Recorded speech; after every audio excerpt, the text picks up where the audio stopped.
Welcome to World Class Bullshitters, the epitome of pop culture. I'm your host, Jeff Hicks, and with me tonight is the one, the only, Dion Green. Baby, boys and girls, children of all ages, it is the man with the plan and the original tan, and I am here to tell you about exactly what horse dick tastes like. And finally, American Ramrod, Kendo Slice. Probably tastes a whole lot like dolphin dick. You would know. Didn't get beat down by him over the weekend, so I don't. So, folks, we are back. Tonight is episode 199 of World Class Bullshitters. We've been doing this show for over 4 years now, and you think that next week is going to be our big milestone episode number 200. Well, no. Wrong. What? I said wrong. Wrong. No, next week we're going to have a show. We're going to have a fun show, but it's going to be a 199 and a half, an addendum to this shit. We'll call it the Subversion of Expectation Spectacular. Yeah, it's going to be looking better. What? Just call it Ryan Johnson. That's true. Nice and round and useless. Yeah. Just like my dick. So we're going to be covering that stuff. So episode 200 is going to be the 19th. Yeah, that's 2 weeks from tonight for Star Wars: The Rise of Skywalker. So make sure you guys are prepared for that because it's going to be a lot of fun. That's what we like to do on this channel. But sometimes we have to talk about things that are less than fun. So right now, I got to take a minute to talk about a problem that's going on with the channel in general. Not even the channel, nothing on YouTube. YouTube's great. We've grown a bunch. Everyone's cool. But last year, I don't know if you guys have seen the video or not, we launched a comic book. We did an Indiegogo campaign, and it was very successful. And we got it out. We got it done. And it was being shipped to everyone all over the world. And the printing company had decided to cut corners and ship the book out with the shipping label on the back of the book and sent directly in the mail without a protective covering or anything like that. So if you've been seeing stuff on social media, that's all lies on social media. The video that I made tells the whole story. We're talking about it now because there's nothing to hide from, nothing to run from. That was not a decision that I made to have the books placed directly in the mail. And I've been in contact with the printing company twice today. They're going to call back tomorrow. And we have some outside help as well. So if you're seeing stuff on Twitter, you're seeing stuff on social media, there's some people that are just full of shit. I'm just going to be completely honest. I'm the one that did the book, all that stuff, but I'm not the one that decided to put it out there like that. I hired a fulfillment company to take care of it. They were rated 4.8 out of 5, all this great stuff, and just a lot of problems going on with them. So I've been in contact. I'll take care of it. You guys will hear back from me, but it comes directly from me. No third-party sources have the scoop. So we've always been honest with our listeners. We'll always continue to be honest with our listeners. We've never made up bullshit. We don't spread rumors. We don't spread lies. And we're not going to lie now to cover our ass because this is a case where I didn't do it. I didn't do the thing that people are upset over. But if you're out there and you got your book damaged in the mail, we're taking the steps with the printing company to make them corrected. So don't worry. Just send your photos of your damaged book to us on social media so we can eventually send it to them and take care of business. But thank you to the thousands of people who backed the project. Thank you to the thousands of people who waited for it. And hopefully you get to enjoy it. And this place didn't ruin your excitement for the project. Hashtag don't blame Jeff. Hashtag Epstein didn't kill himself. That's right. Hashtag thank you. Hashtag you're welcome. So what did you think about this, Kendo, when I told you that happened? I was livid. Now, because you got to read the story a while ago before it ever hit the printer. That's true. I've read it probably about 10 times. Yeah, and the funny part is one guy on our Facebook was like, yeah, it got damaged, but the story was still good. I was like, thank you. At least somebody out there liked it. So whatever. It's a little bittersweet for me because this has been something I've always wanted to do. I had this dream of doing comics years ago, couldn't afford to do it. The YouTube channel happened. It's been hugely successful, and I wanted to give it one more shot, and it worked. And right at the finish line, these people made a stupid decision, and, it pisses me off. But don't worry, folks. I'm not going to give up on a dream or a goal or anything like that. And we'll just come back out on the other side better. So for all those out there watching, thank you guys for believing in us. And just keep an eye out for more information. But we have a show, we have a channel to run. There are 147,000 of you out there that listen to us regularly, and we got a lot to talk about this week. So let's start the show officially, like we always do, and thank our newest patrons. Folks, last week we did not have a show because 1 week ago was Thanksgiving, and I was at soon to be family's house. They were awesome, had a lot of food, a lot of booze, a lot of good desserts. So last week I was in a food coma. Kendo, how was your Thanksgiving? It was nice. What'd you do?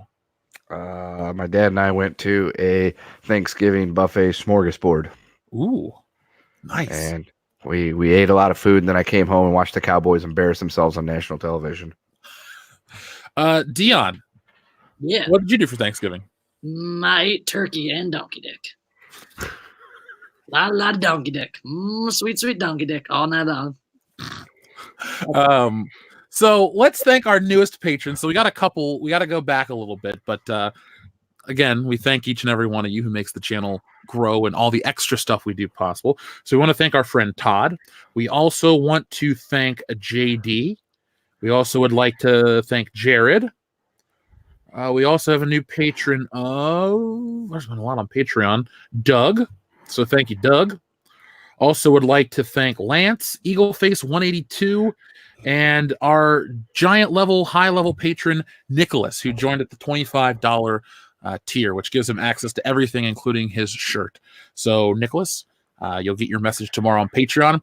If you're a $25 patron and it's time for you to get your shirt, I'm going to have a post that will only be visible to you guys, and you will let me know your size, and we'll take care of business. And you guys will get your official World Class Bullshitters Patreon shirt so you can wear it with pride out in public.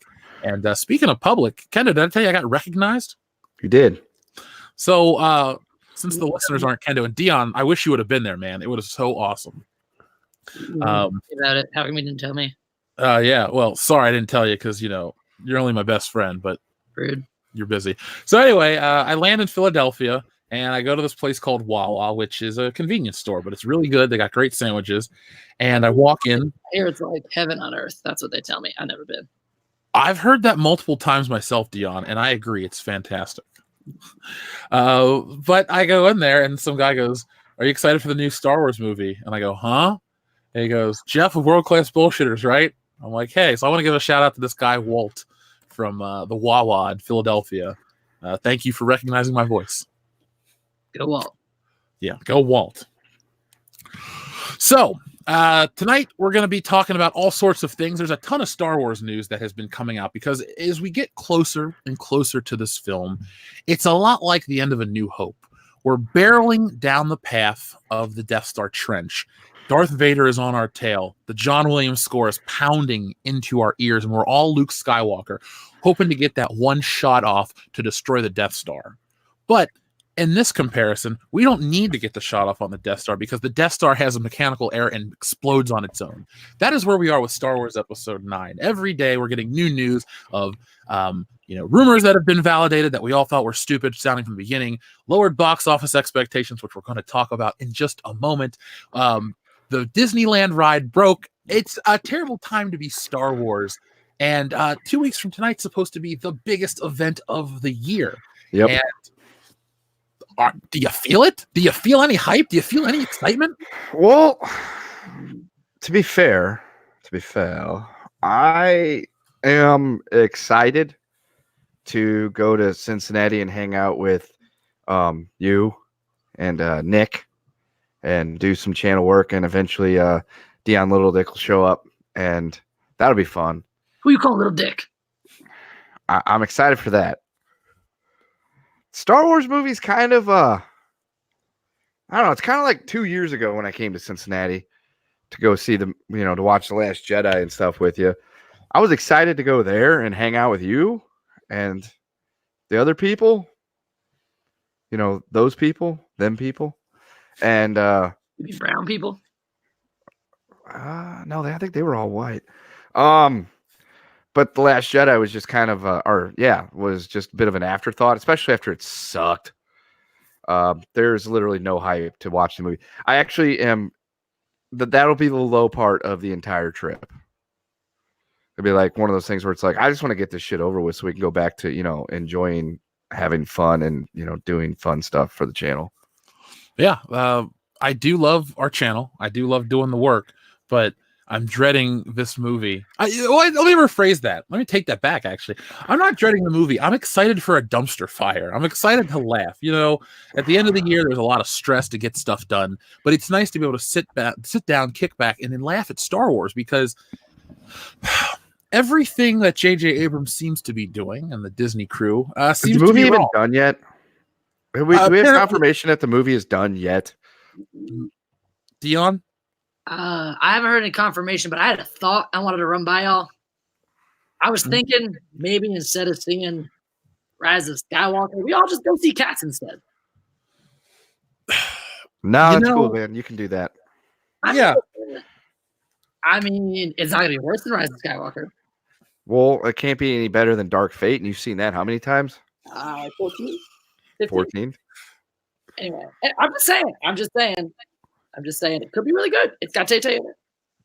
Does it get better after the 10th viewing? Like, do you actually believe that Mackenzie Davis can act in Terminator Dark Fate after that 10th viewing? I will say I have now nutted in the theater. That sounds about right.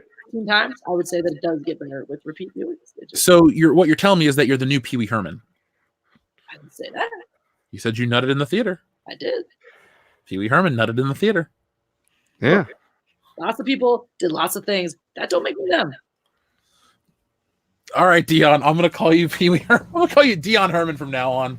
No. Dion Little Dick. Thank you very much. How about Pee Wee Green? That covers all of it. Or Dee Wee. Dee Wee Green. Dee Wee Green. Dee Wee Green. Has a nice ring to it. I could live with that. All right, you're now known as Dee Wee Green. Okay. I can't wait for people to start blowing him up in the Facebook about him being Dee Wee Green. It's like, what the fuck? Yeah. I don't appreciate that trolling my Facebook. Don't do it. It's all right. Calm down, Dee Wee. Anyway, back to Star Wars and how much of a dumpster fire it'll be. So, do we want to talk about the first bit of news? Yes. Okay, so I always try to run this channel with a certain level of diplomacy, but I can't help but laugh at a good "I told you so." So, let's look at. Could you do me a favor, Kendo? Read me the headline that's on your screen. Report: Star Wars: The Rise of Skywalker. Advanced ticket sales, quote, not overly robust, much like the lead actress. Yeah. That part was added in. Yes, it was by Kendo Slice. That's right. Hashtag December 25th. Excuse me. Hashtag December 5th, 2019. So,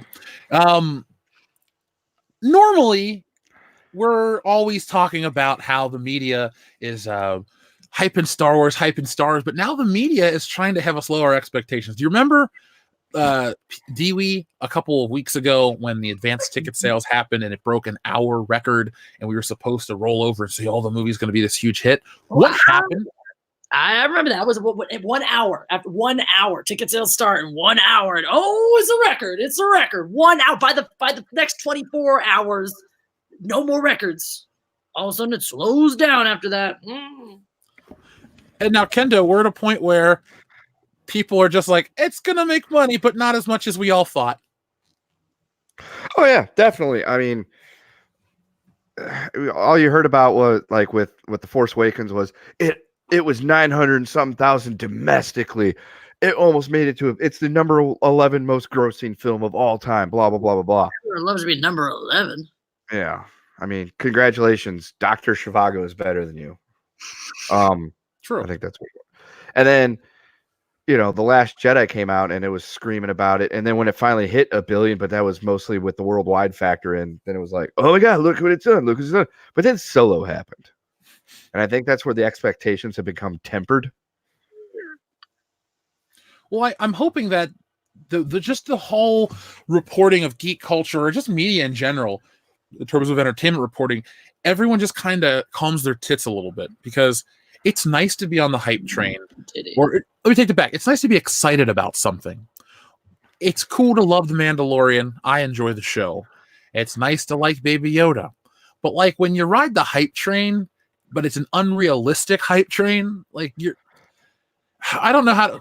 Kendo, give me a good football analogy. Like, I want to say it's like being a Patriots fan. You ride the hype train, but you kind of, get disappointed at the same time. No, because they never get disappointed. They always cheat to win and then run around screaming about Baston strong, and everyone hates them because they're a bunch of cheating douchebags and insufferable pricks at the same time. It's really weird. I would say it's more like, I'll give you a football analogy. If you were, for this season, the Cleveland Browns, because there was a huge hype about the Cleveland Browns. They won the offseason championship for free agent signings and everything like this, and then the season started and it just blew up on them. Or it's kind of like being a Chiefs fan, actually, where you go 10 or 11 and 12 wins in the season, and then in the first round of the playoffs comes and pow! Your kicker can't kick for shit, and you get kicked in the dick. Maybe like being a Detroit Lions fan, where we were actually undefeated for the first 4 games of the season, except we're Lions fans, so no one actually believed that was real. We just after donkey dicks and cried a little. That's that. Well, Dion, you remember Dee Wee and his pound cake over there. Ooh, on the subject of dick, personal question. Can I ask maybe you guys in the chat? Theoretically, if you were to masturbate to pictures of Baby Yoda, what the fuck is happening? Damn. He's 50. Is that still like child porn? No. Oh, Dee Wee. He's Yeah, 50. Dee Wee. Dee Wee. Hypothetically. I like Dee Wee better when he was talking about Lena Dunham. Yeah. Can you go back and watch Terminator 12 more times? Sounds good. And I watched Charlie's Angels a couple times sprinkled in. Well, I mean, as the only one here that's seen it, Dee Wee, you're the expert. Well, no, take it back. Nick saw it. You know, he's seen the light. He's seen the light. Yeah, Nick went and saw Charlie's Angels free of his own volition. That was exactly Kristen Stewart body. So, this not overly robust Star Wars ticket sales, is this the kind of news article you think Disney wants the week before or 2 weeks before The Rise of Skywalker? I would like to think not. Dee Wee? I'm sorry, we have a thought. Well, you would think that maybe their thought process is to try to garner some sympathy and support. Like, hey, we're not doing too hot with Star Wars. You got to go see it. You got to make it this, this holiday event. Make it part of your holiday tradition. But that's what a sad way to pander. Hey, you ain't giving us enough money, so give us more money. Like, why? Give me a reason. Yeah, I can see if you want to support like a movie series that you like, but I'm not going to feel like, oh no, Star Wars, this $1 billion thing's not going to do as great as they thought. I better buy a ticket so I can stick it to those people on the internet. Like, I think this is one step removed. Like, if J.J. Abrams is name dropping the Fandom Menace, I'm waiting for there to be like a fucking commercial with all these spoilers and go, support this movie to fuck the Fandom Menace. Like, what? Yeah. They said fuck on ABC? Yes, they did. And like the narrator even agreed. Yes, we said it. Yeah. Just something stupid like that. Like, it feels like they're at the end of their rope. Obviously, we're not predicting box office bombs or, the end of Star Wars per se, but it's going to be a long damn time before they can do anything new with Star Wars and, especially in theaters. I'm just saying, Cats is the only movie that's safe for me to see because Jumanji has a horse in it. Now Rise of Skywalker has horses in it. So, who's going to hold my hand? Who's going to hold my hand for this horses scene? You know what that means by your own metrics, Dion, or excuse me, Dee Wee. The only Indiana Jones movie you can safely enjoy is Indiana Jones and the Temple of Doom. Accurate. Isn't there a horse at the end of that? Nope, they were on an elephant. Yeah, I was going to say they rode elephants. It's hard for me to tell the difference sometimes. I'm looking at the underside. I feel like that was a personal attack. I do too. Anyway, though, you would think that that's not the case. So they're looking to, let's see what the numbers are. So originally, 2015's The Force Awakens opened to 247.9 million, and The Last Jedi opened to 220 million. So that's what, $227.9 million less. And then the Last Jedi continued to decline. It had lower repeat viewers. I mean, if we had ticket sales, I'm sure that'd be the thing. People just didn't go back in time or go back as many times. I'd argue because they were more disappointed. The hype, the allure of episode 7 is what sold the $2 billion plus of ticket sales. But when we roll up to 2017 and you've had 2 years of people like me who are very disillusioned And then this movie wakes up a lot of people and they go, what the hell did I just watch? Why have I been doing this? The returns have been lowered. And I'm hoping that The Rise of Skywalker is the same way, because I don't represent the media. I don't have to be like, oh, blah, blah, blah. I don't like what they've done to Star Wars. There are some things that are good right now, but overall, Star Wars as a whole is kind of disappointing. One video game and one TV show is not going to change my mind on the direction of an entire series. No, definitely not, because, I mean, like the great prophet Meatloaf once said, 2 out of 3 ain't bad. Of the saga films, 7 and 8 have been bad, so 2 out of 3 has been bad, and the third one will be bad. Solo was bad, so that's going to be a 4 for 4. So they're now batting with the old golden sombrero. I guess you can give Rogue One, a decent. I found the movie extremely boring. People like it. I don't fault them for liking that one. That's one where when they're like, I liked Rogue One, I'm like, okay, more power to you. I found it boring, but other than that, but if they're like, I like The Last Jedi, I'd be like, you're definitely mental. But The Mandalorian's good. I like The Mandalorian. I'm actually excited to wake up tomorrow morning and watch the new episode before I go to work. I am too. Like, it's actually really something decent. I haven't played the game yet. I've heard really good things, but I'm kind of waiting to see if, as it comes out a little bit further, to see if I can, maybe decide to pony up and buy it. If it's available for Switch, I'll definitely buy it, because I'm liking my Switch more than my Xbone. But I don't think the Switch can support it. Probably not. It's got other things to support, like children. Dewey, anything you want to say to add off what Dewey? Do you want to bounce off what Kendo said? Thank you. I kind of agree with a lot of it, most of it. I'm not gonna get up before work to watch The Mandalorian, though. I'm gonna save that till after work. I'm gonna save that. That's like, Mandalorian is better than sex. You're married, so of course you're gonna be disappointed in sex. Yeah. And my pee-pee barely fits. So. Now, Deadline is tracking that the movie is opening at $205 million, which again is $15 million less than The Last Jedi. But there's another source that says that the film could only bring in $175 million. That'd be hilarious. Now, let me see. Let's see. Opening weekends 2019, just out of curiosity. Well, the numbers let me do it by year. So far this year, we've had Avengers Endgame open at was that opening? Wow, shit, 357 worldwide opening weekend, 357 million. Shit. Lion King opened at 191, and Captain Marvel opened at 153. So and this is worldwide, right? No, domestic. Shit. Wait, Avengers made $357 million domestic opening weekend? No, that's not. I can believe it. I mean, which one are we talking about? Infinity War or Endgame? Endgame. Oh, I could totally believe that, because that, as much as we talk about like movies pandering to try to get audiences to come watch them that aren't into them to begin with, I think Endgame was one of those times where you got people that weren't typically into the genre into it, just because of all the hype and all the fanfare over Infinity War. People were like, well, I want to see what this is all about. And so I think you actually got more of the crossover with Endgame than you would other stuff. A long ass build for a big ass conclusion.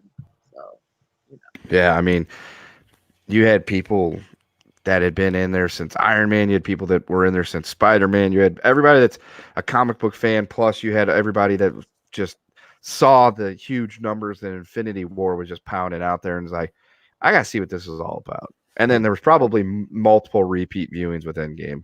Plus, everyone who's, sexually attracted to Robert Downey Jr. Who may or may not be me. We had, I just remember that day very well, because I was so excited for it.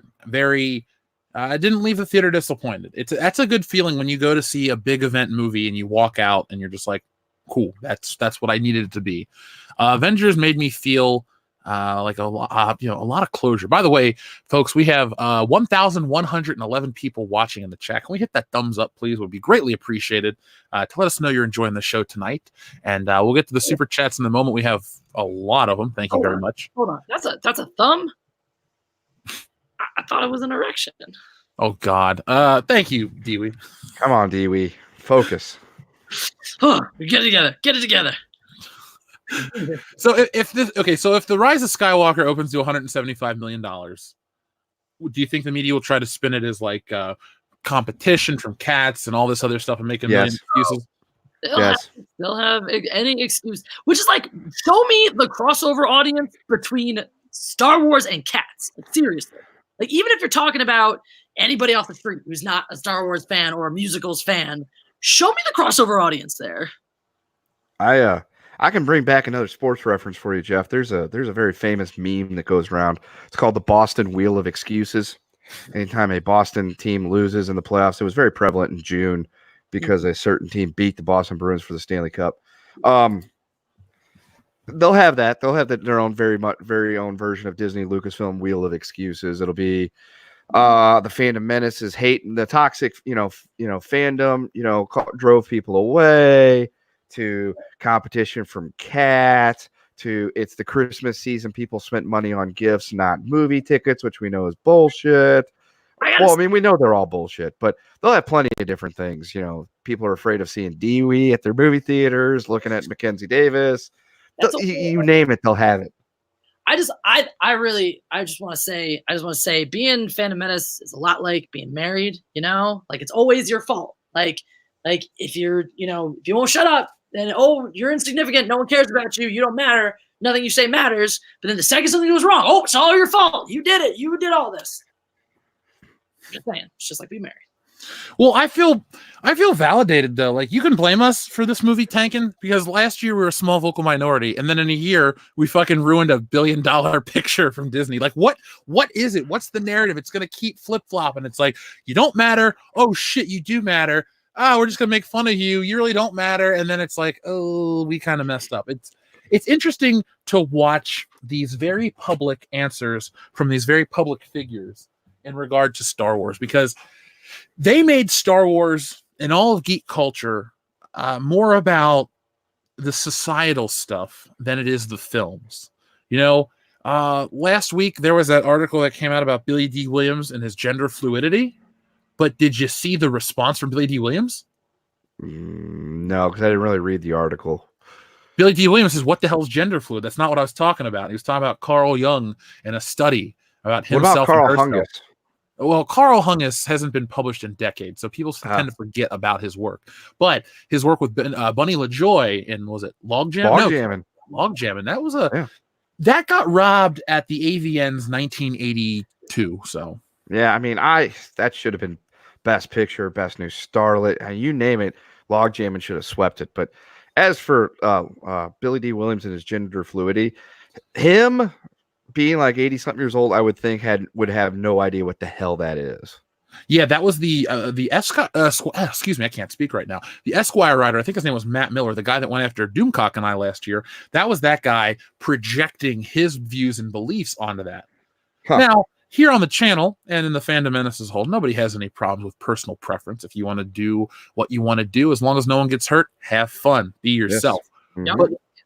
But don't try to tell Billy Dee Williams, because I don't think Esquire is going to publish a retraction. They're not going to publish an apology. What they're going to do is they're going to ignore it, and Billy Dee Williams will just have to go, "No, I'm not gender fluid. Like, I don't even know what it is." So I just found that funny. That's bullshit. Yeah, that's when Disney and the whole machine made this about that. We're supposed to hear about Lando. Billy, what's it like to be flying the Millennium Falcon again next to Chewbacca? And then maybe he tells a Peter Mayhew story or something about Harrison Ford. We're talking about nobody gives a shit about these people in that regard. Or he talks about how in the 70s he made a lot of fluids come out of women's genders or something like that, and that's what he thinks it means. No, I don't know. I'm sure he was a playa. Yeah. Wendo, what part of the body is a woman's gender? Please explain. It's the part that as a married man you don't see anymore. Well, I thought that was a genitalia. I don't know, man. You tell me. I was just trying to make a joke. Yeah, I've actually seen one, unlike you. That's incorrect. Okay. But I've seen it. Uh-huh.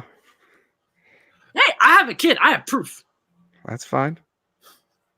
Proof. Good for you. It's mine. I'm happy for you.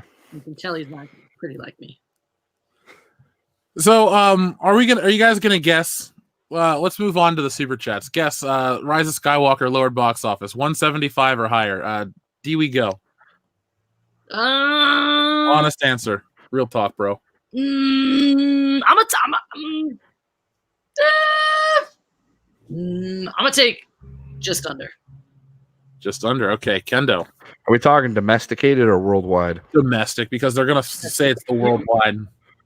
I will go with under. Under. I'm gonna say it opens at 190. Be the first Disney Star Wars saga film to open lower than $200 million. But I'm not going to guess this movie is going to be a flop. I think it'll get less repeat viewings and it'll turn in less money than the Last Jedi.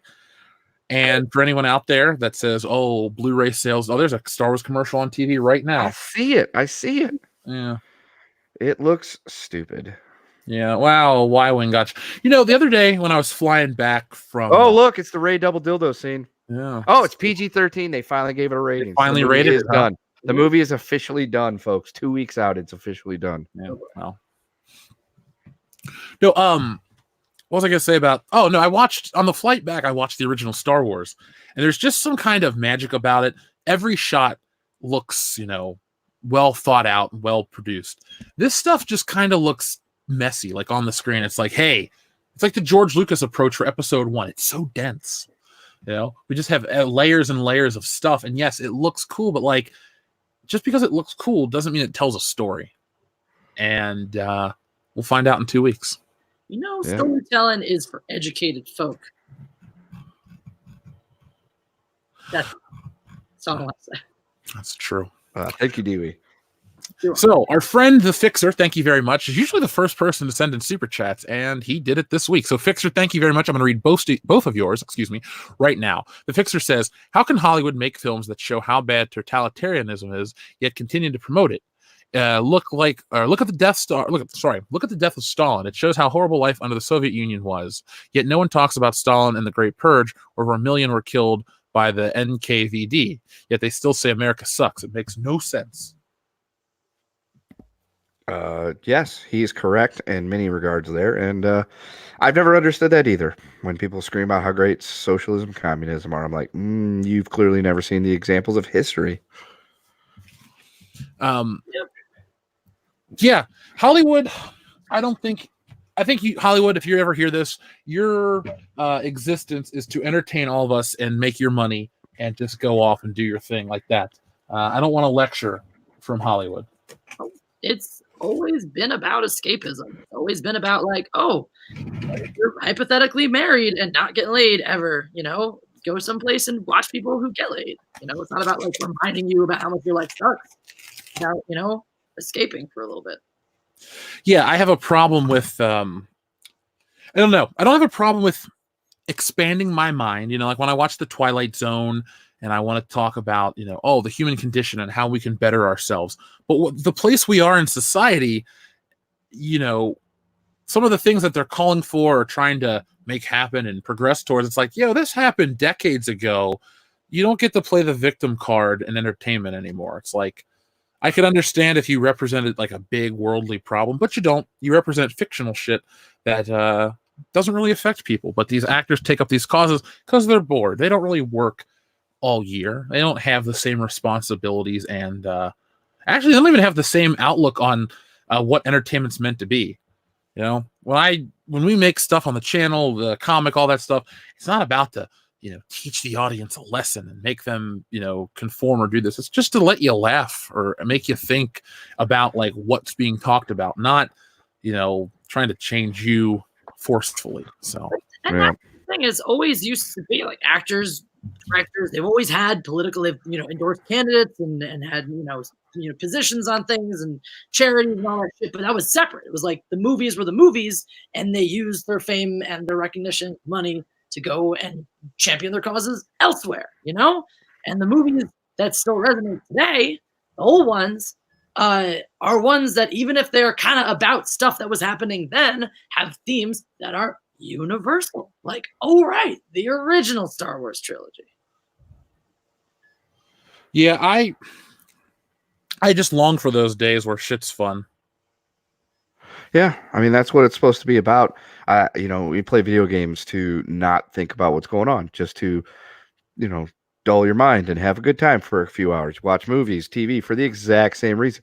We want people to tune in and listen to us because we want you to forget about all the crap that's going on in your life and spend a couple hours just with us, just for entertainment's sake, to laugh, to cry, to hurl. It's great. It's what we want. That's what we want, and that's what Hollywood's supposed to be. It's not about making messages or getting across points. If you want that, make a documentary. If not, make a movie that entertains the people, and the people will be happy for it. Amen. Though I thought video games were supposed to train us to be violent so we'd shoot more schools. Well, there's that. I mean, that's also part of it, but I must have missed that lesson. Yeah. Ghosty Ghost, thank you very much. Says, hey guys, can't believe we might watch something worse than The Last Jedi. Yeah. Yes, we will. But will it be worse than Tales from the Hood Part 2? I am going to go with no. Yeah, I'm kind of leaning towards a no on that one. I've got a feeling that this will be not as bad as Tales from the Hood Part. That was just offensively bad. Yeah, I just felt bad as a human being for existing. Yeah, well, Rusty Cundiff doesn't believe you should exist. No, he doesn't, and I don't like that. Yeah, and he hates my name is Anakin. That's right. He hates Dee and his marriage, and he hates Dee kid too. Well, no one hates my kid and gets away with it. I'm gonna kill this motherfucker. No, speaking of watch, guys, on the 15th, let me check the date. We have a watch party coming up here on the channel. We're actually going to try to do a couple of them because, the year's ending. We got Star Wars ramping up, and we got a lot of new stuff coming to the channel. And I want to make sure that everyone is up to date on all the good changes that are coming, as in new content, bonus content. So on the 16th, I believe it'll be about 9 p.m. Eastern Standard Time, we're going to have a Fanboys watch party.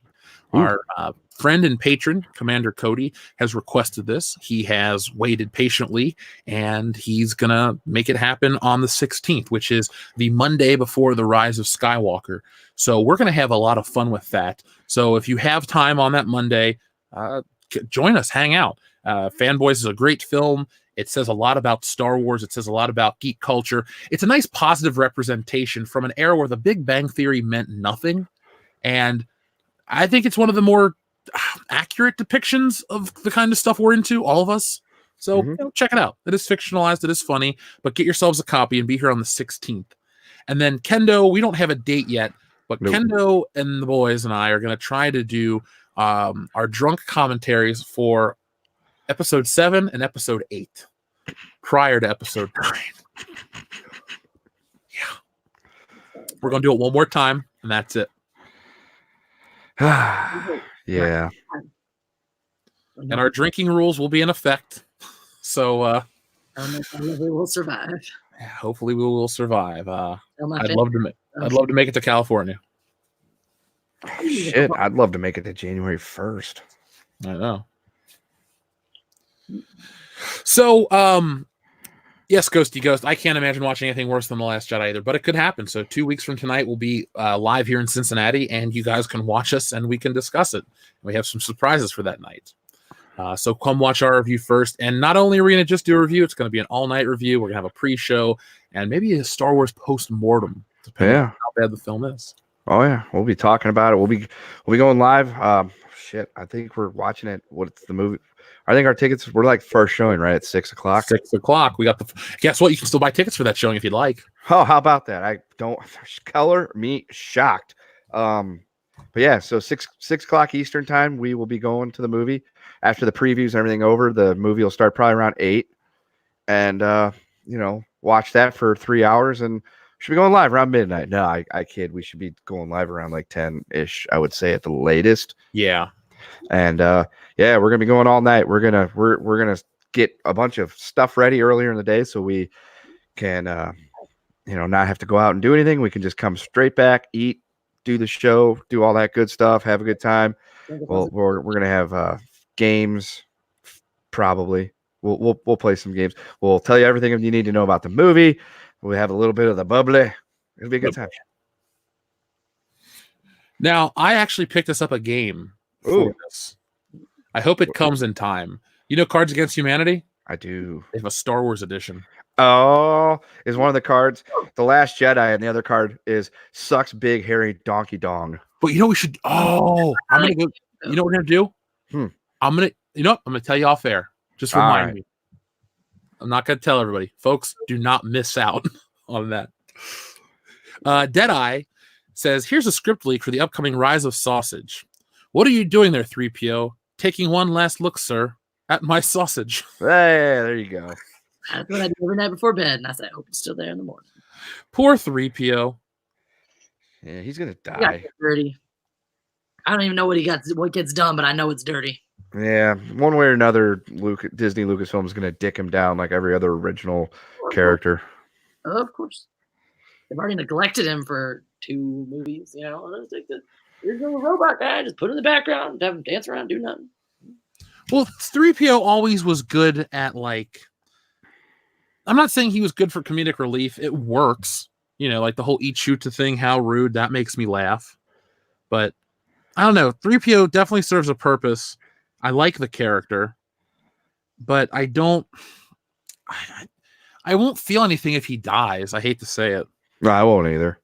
Like, the movie could start with 3PO going, "Hey, look at me, I'm C-3PO," boom, and get blown up, and I'll be like, eh. Well, I think R2's reaction might make me, you know, a little weepy.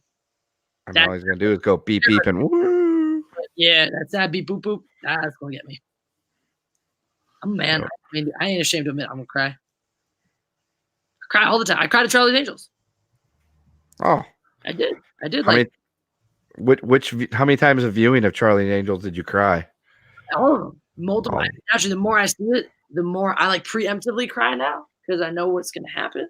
And it's not like it's sad. It's just so beautiful. All that girl power. They're so strong and so sexy.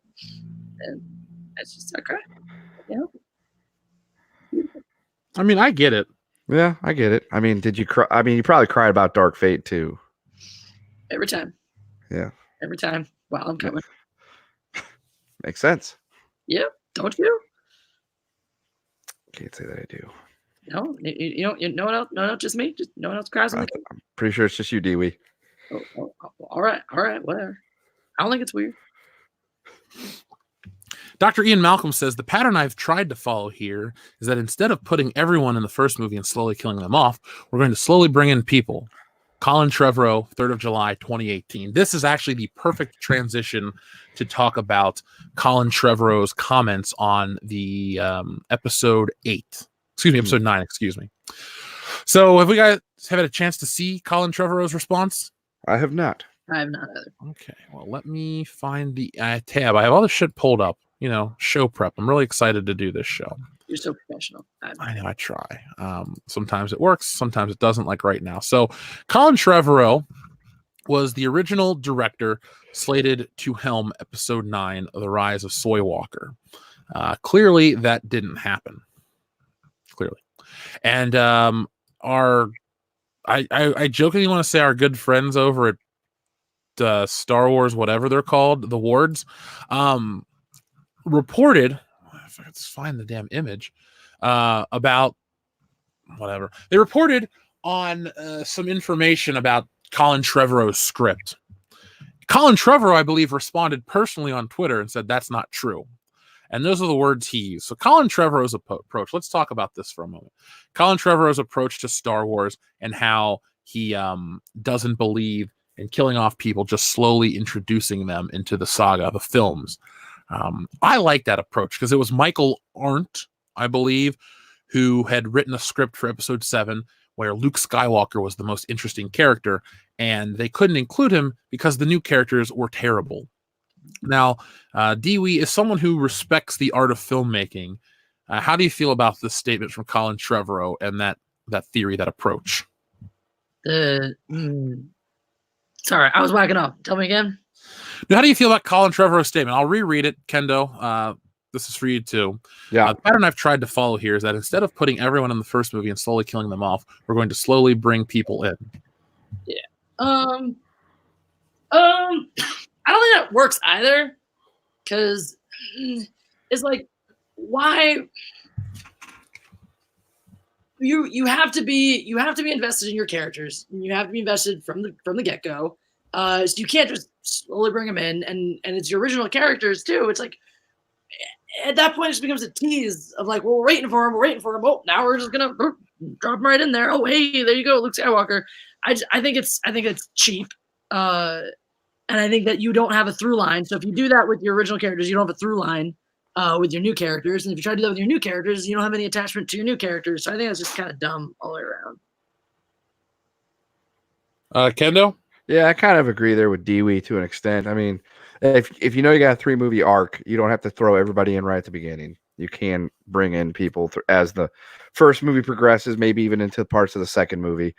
Introducing new characters into like the third movie seems to, it's kind of like, putting them in there at the 0 hour. You don't really have a whole lot of time to develop a whole lot with said character. But then again, at the same time, it's like, if you throw in, we have 20 characters, here they all are, and then you slowly kill them off, that also causes a problem because you just got too much shit going on.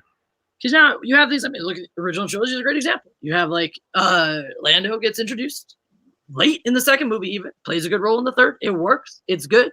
Boba Fett even is introduced, lightly in the second movie.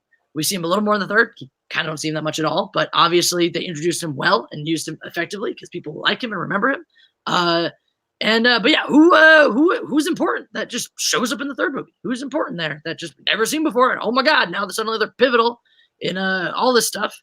And we never see it. Like it really feels like we're actually doing that with all of the original characters or all of the new characters in the sequels at this point, because it's like we don't know Rey, we barely know these people because they spent the past 2 movies with their thumbs up their ass just staring at the sun or something and not developing characters, so we don't know these people. So now it feels like, even though we've seen 2 movies now worth of Finn and Rey and Poe, it feels like all of a sudden we're coming to the resolution of their characters, and it doesn't matter because we don't even know who they are.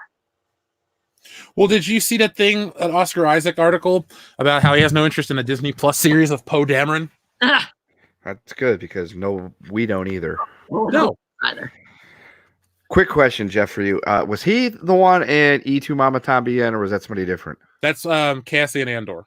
Oh, okay. Because I was having this conversation at work the other day, and I said something about that, and they're like, "What, really?" And I told them about the movie, and they're under the impression that it was Poe Dameron, not the other one.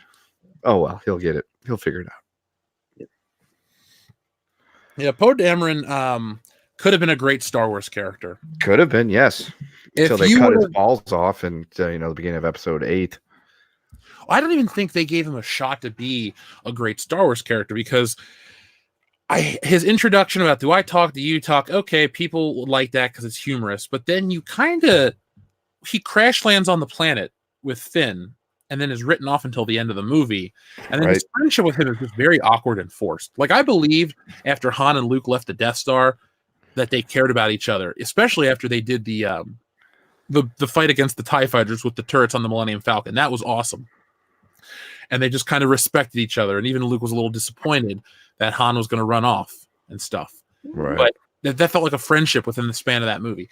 This they don't even feel like they know each other, which they don't. But you can put 2 people through something and they can come off as, they can come out on the other side as good friends, which they don't do here. None of the characters do. No. Essentially, their friendship was this. You're on a public transit together, whether it's a train or a bus, and you're running late to your destination, and the thing breaks down, and you're kind of stuck there for a couple hours, or maybe even the train derailed, and then you don't see that person ever again. And then, like, 6 years later, you get on the bus, and there they are, and you're like, holy shit, oh my God, my best friend in the whole world. And you proceed to, hug each other and, maybe put the hands a little lower than normal. That's what their friendship is. It's just very bizarre. They were gay for each other because it's like, that's the only reason. Is like, oh man, you were so sexy, I got a boner. And that's like the only reason they would care that much about it.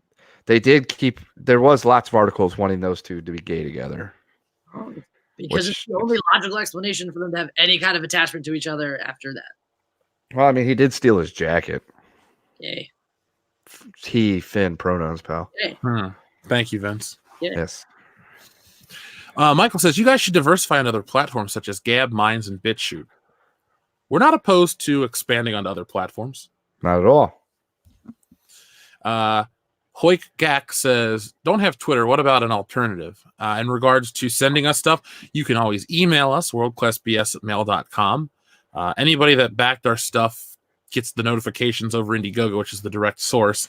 And, you know, there's Facebook. We're on most social media platforms. We even have an Instagram that we barely talk about. So if you need a way to contact us, I think we even had a Snapchat at one point. We did? I think we did. I'm sure we did, but Phil didn't attend to it properly. We had a Reddit for a while, and we still do, but nobody ever showed up to use it. So I was just like, I ain't going to post nothing. We'll post Dion's address. If we could. I've got his phone number. I can give that out. Why would you guys do that to me? I thought you were. You should just dox Nick. Anyone going to buy us bananas and Sprite? We'll dox Nick. Yeah. I'll get behind it. I was going to say, I'm pretty sure I have his address. I know for a fact I got his phone number, and I probably have his address in the text messages. I would be disappointed if you've been on this show for over 2 years and didn't have his phone number. Yeah, no, I was going to say, I have all of our phone numbers. I just never text message you guys because I just talk to you in our group thread. Well, clearly Nick's number is 555 555 5. Klondike 5 1 2 3 4. Claw Stork has a great question. Welcome back, Claw Stork. He says, hey Dion, or hey better Dion, how is Dark Fate? It gets better every time. I just like how you're referred to as better Dion, Dewey. Yeah. I like that too. I think that's applicable. I think we can all agree. I'm the most superior form of Dion.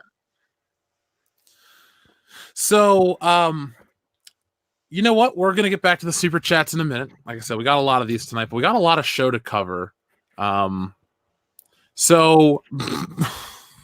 I saw one of the later super chats. It made me chuckle. So James Bond and Black Widow both had trailers come out this week. And I've been seeing a lot of articles about woke James Bond. I've been seeing even less talk about Black Widow. So personally, in regards to the trailers, we'll talk about them. We'll do a little comparing. I definitely want to see what people are saying about these trailers because this Black Widow, we'll start with Black Widow since the trailer dropped first. And, you know, ladies first, gentlemanly stuff.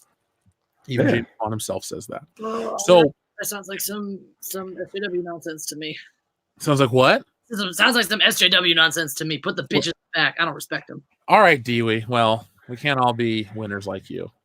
Well, the Bitch Is Back is an Elton John song, so he's gay, so then the women get to back. So we had our ladies first. Well, that's SJW. Then we get to bounce it back with the Elton John reference. There you go. Okay. I do respect Elton John. That's true. He does have some good tunes. Mm-hmm. So the Black Widow trailer came out when I was out of town. I watched it, and my initial thoughts were underwhelmed to slightly positive. I wasn't down on this trailer. I have no trouble buying the Black Widow character doing what she did in the trailer. Now, they were smart with this. Like, they played on the emotions, which is what they did with Star Wars. Excuse me. Do you remember that Star Wars trailer, that god-awful one that was 1 minute of original trilogy footage? Yes. Yeah, that was offensive.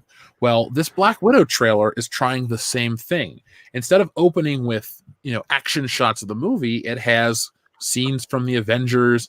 I think Age of Ultron was the clip they showed in an earlier film, maybe Iron Man 2. And they're really playing on Iron Man 2, that fight scene in the hallway. If you look when they do the little post-trailer logo that pops up, it's just that hallway scene, but it's animated. So that's not a complaint. But either way, I watched this trailer, and I didn't dislike what I saw. Some of it felt very cliched. It looked fine. But at the end of it, I feel like this movie's too little too late. And this is coming from a guy who likes Scarlett Johansson. I like the way she looks. I've seen most of her movies. I think she's a solid actress. I love the character of Black Widow. I've loved her since Iron Man 2. I have a 7-Eleven cup downstairs in my curio cabinet. Always bought into her as a valid, important, useful member of the Avengers team. I always loved the dynamic she had with Hawkeye and how they weren't super powered, but they were Avengers level heroes. I loved her dynamic with Captain America and the Winter Soldier, and I really enjoyed how one of my favorite scenes in Civil War is when Black Panther's trying to get to the Quinjet, and she shoots him with the electricity thing, and lets Cap and Bucky get out of there. Like, I've always loved this character, and so with that, that's my history with her. I was excited for this movie because I'm like, cool, more of her. But I didn't feel much. What did you guys feel when you saw this? What did you think of the trailer? I'm with you. I think you hit the nail on. You pinned the tail on the donkey dick when you said too little, too late. Wacky. Really, I think I would have been all about this movie if it happened anywhere pre-Endgame. I don't care if it happened like right after Civil War or it came out just before Endgame or anything like that. I think I'd have been happy with it anywhere in there. I don't think it looks bad. I think it looks fine. I'm with you. I like the character. I like the stuff she does. I think they write her very believably. I think she's interesting. I like ScarJo's butt. All that stuff. So, but it's just, I don't, now I wish it was like another movie with this premise with totally different characters that were, this, because I just feel like it's over. We're past it. This is in the past now. Why am I watching? Why am I caring about something that already happened, about a character that's just going to die in a little bit. Kendo? Yeah, kind of the same thing. Like, I've made my point and views on this very, very clear with the whole once Endgame, wrapped up, I was pretty much, completely spent on the MCU. Trailer looks fine. Black Widow's a fine character. I've always liked her. Scarlett Johansson's a fine woman. She's good at what she does. Hopper showing up, I thought was kind of funny, and it made sense to that whole meme that I saw earlier in the week about how you can guarantee he survived Stranger Things season 3 because he did actually go to Russia. So that was funny. It made sense after I watched the trailer. And all that's, it's the movie's fine. Will I see it? Probably not right away. Am I excited for it? No. Pre-Endgame, pre-Infinity War, actually, I would have been all in on it. I'd been like, oh, all right, cool. We get a little bit of a Black Widow story. But now it's just like, I need like no Marvel movies for like a good 8 to 10 years before I'm really invested in getting back into the Marvel thing, just because the build to Endgame was, 11 years in the making. I rode the train for most of it. It's not ready to get on a brand new train to nowhere. Need a break. Also, anyone else feel like Natasha's dad looks kind of like that old Luke Skywalker? I have to go back and rewatch it. Just kind of remind me just a little bit. It just looked like a guy that had a little issues with his upside downs. All. Mm-hmm.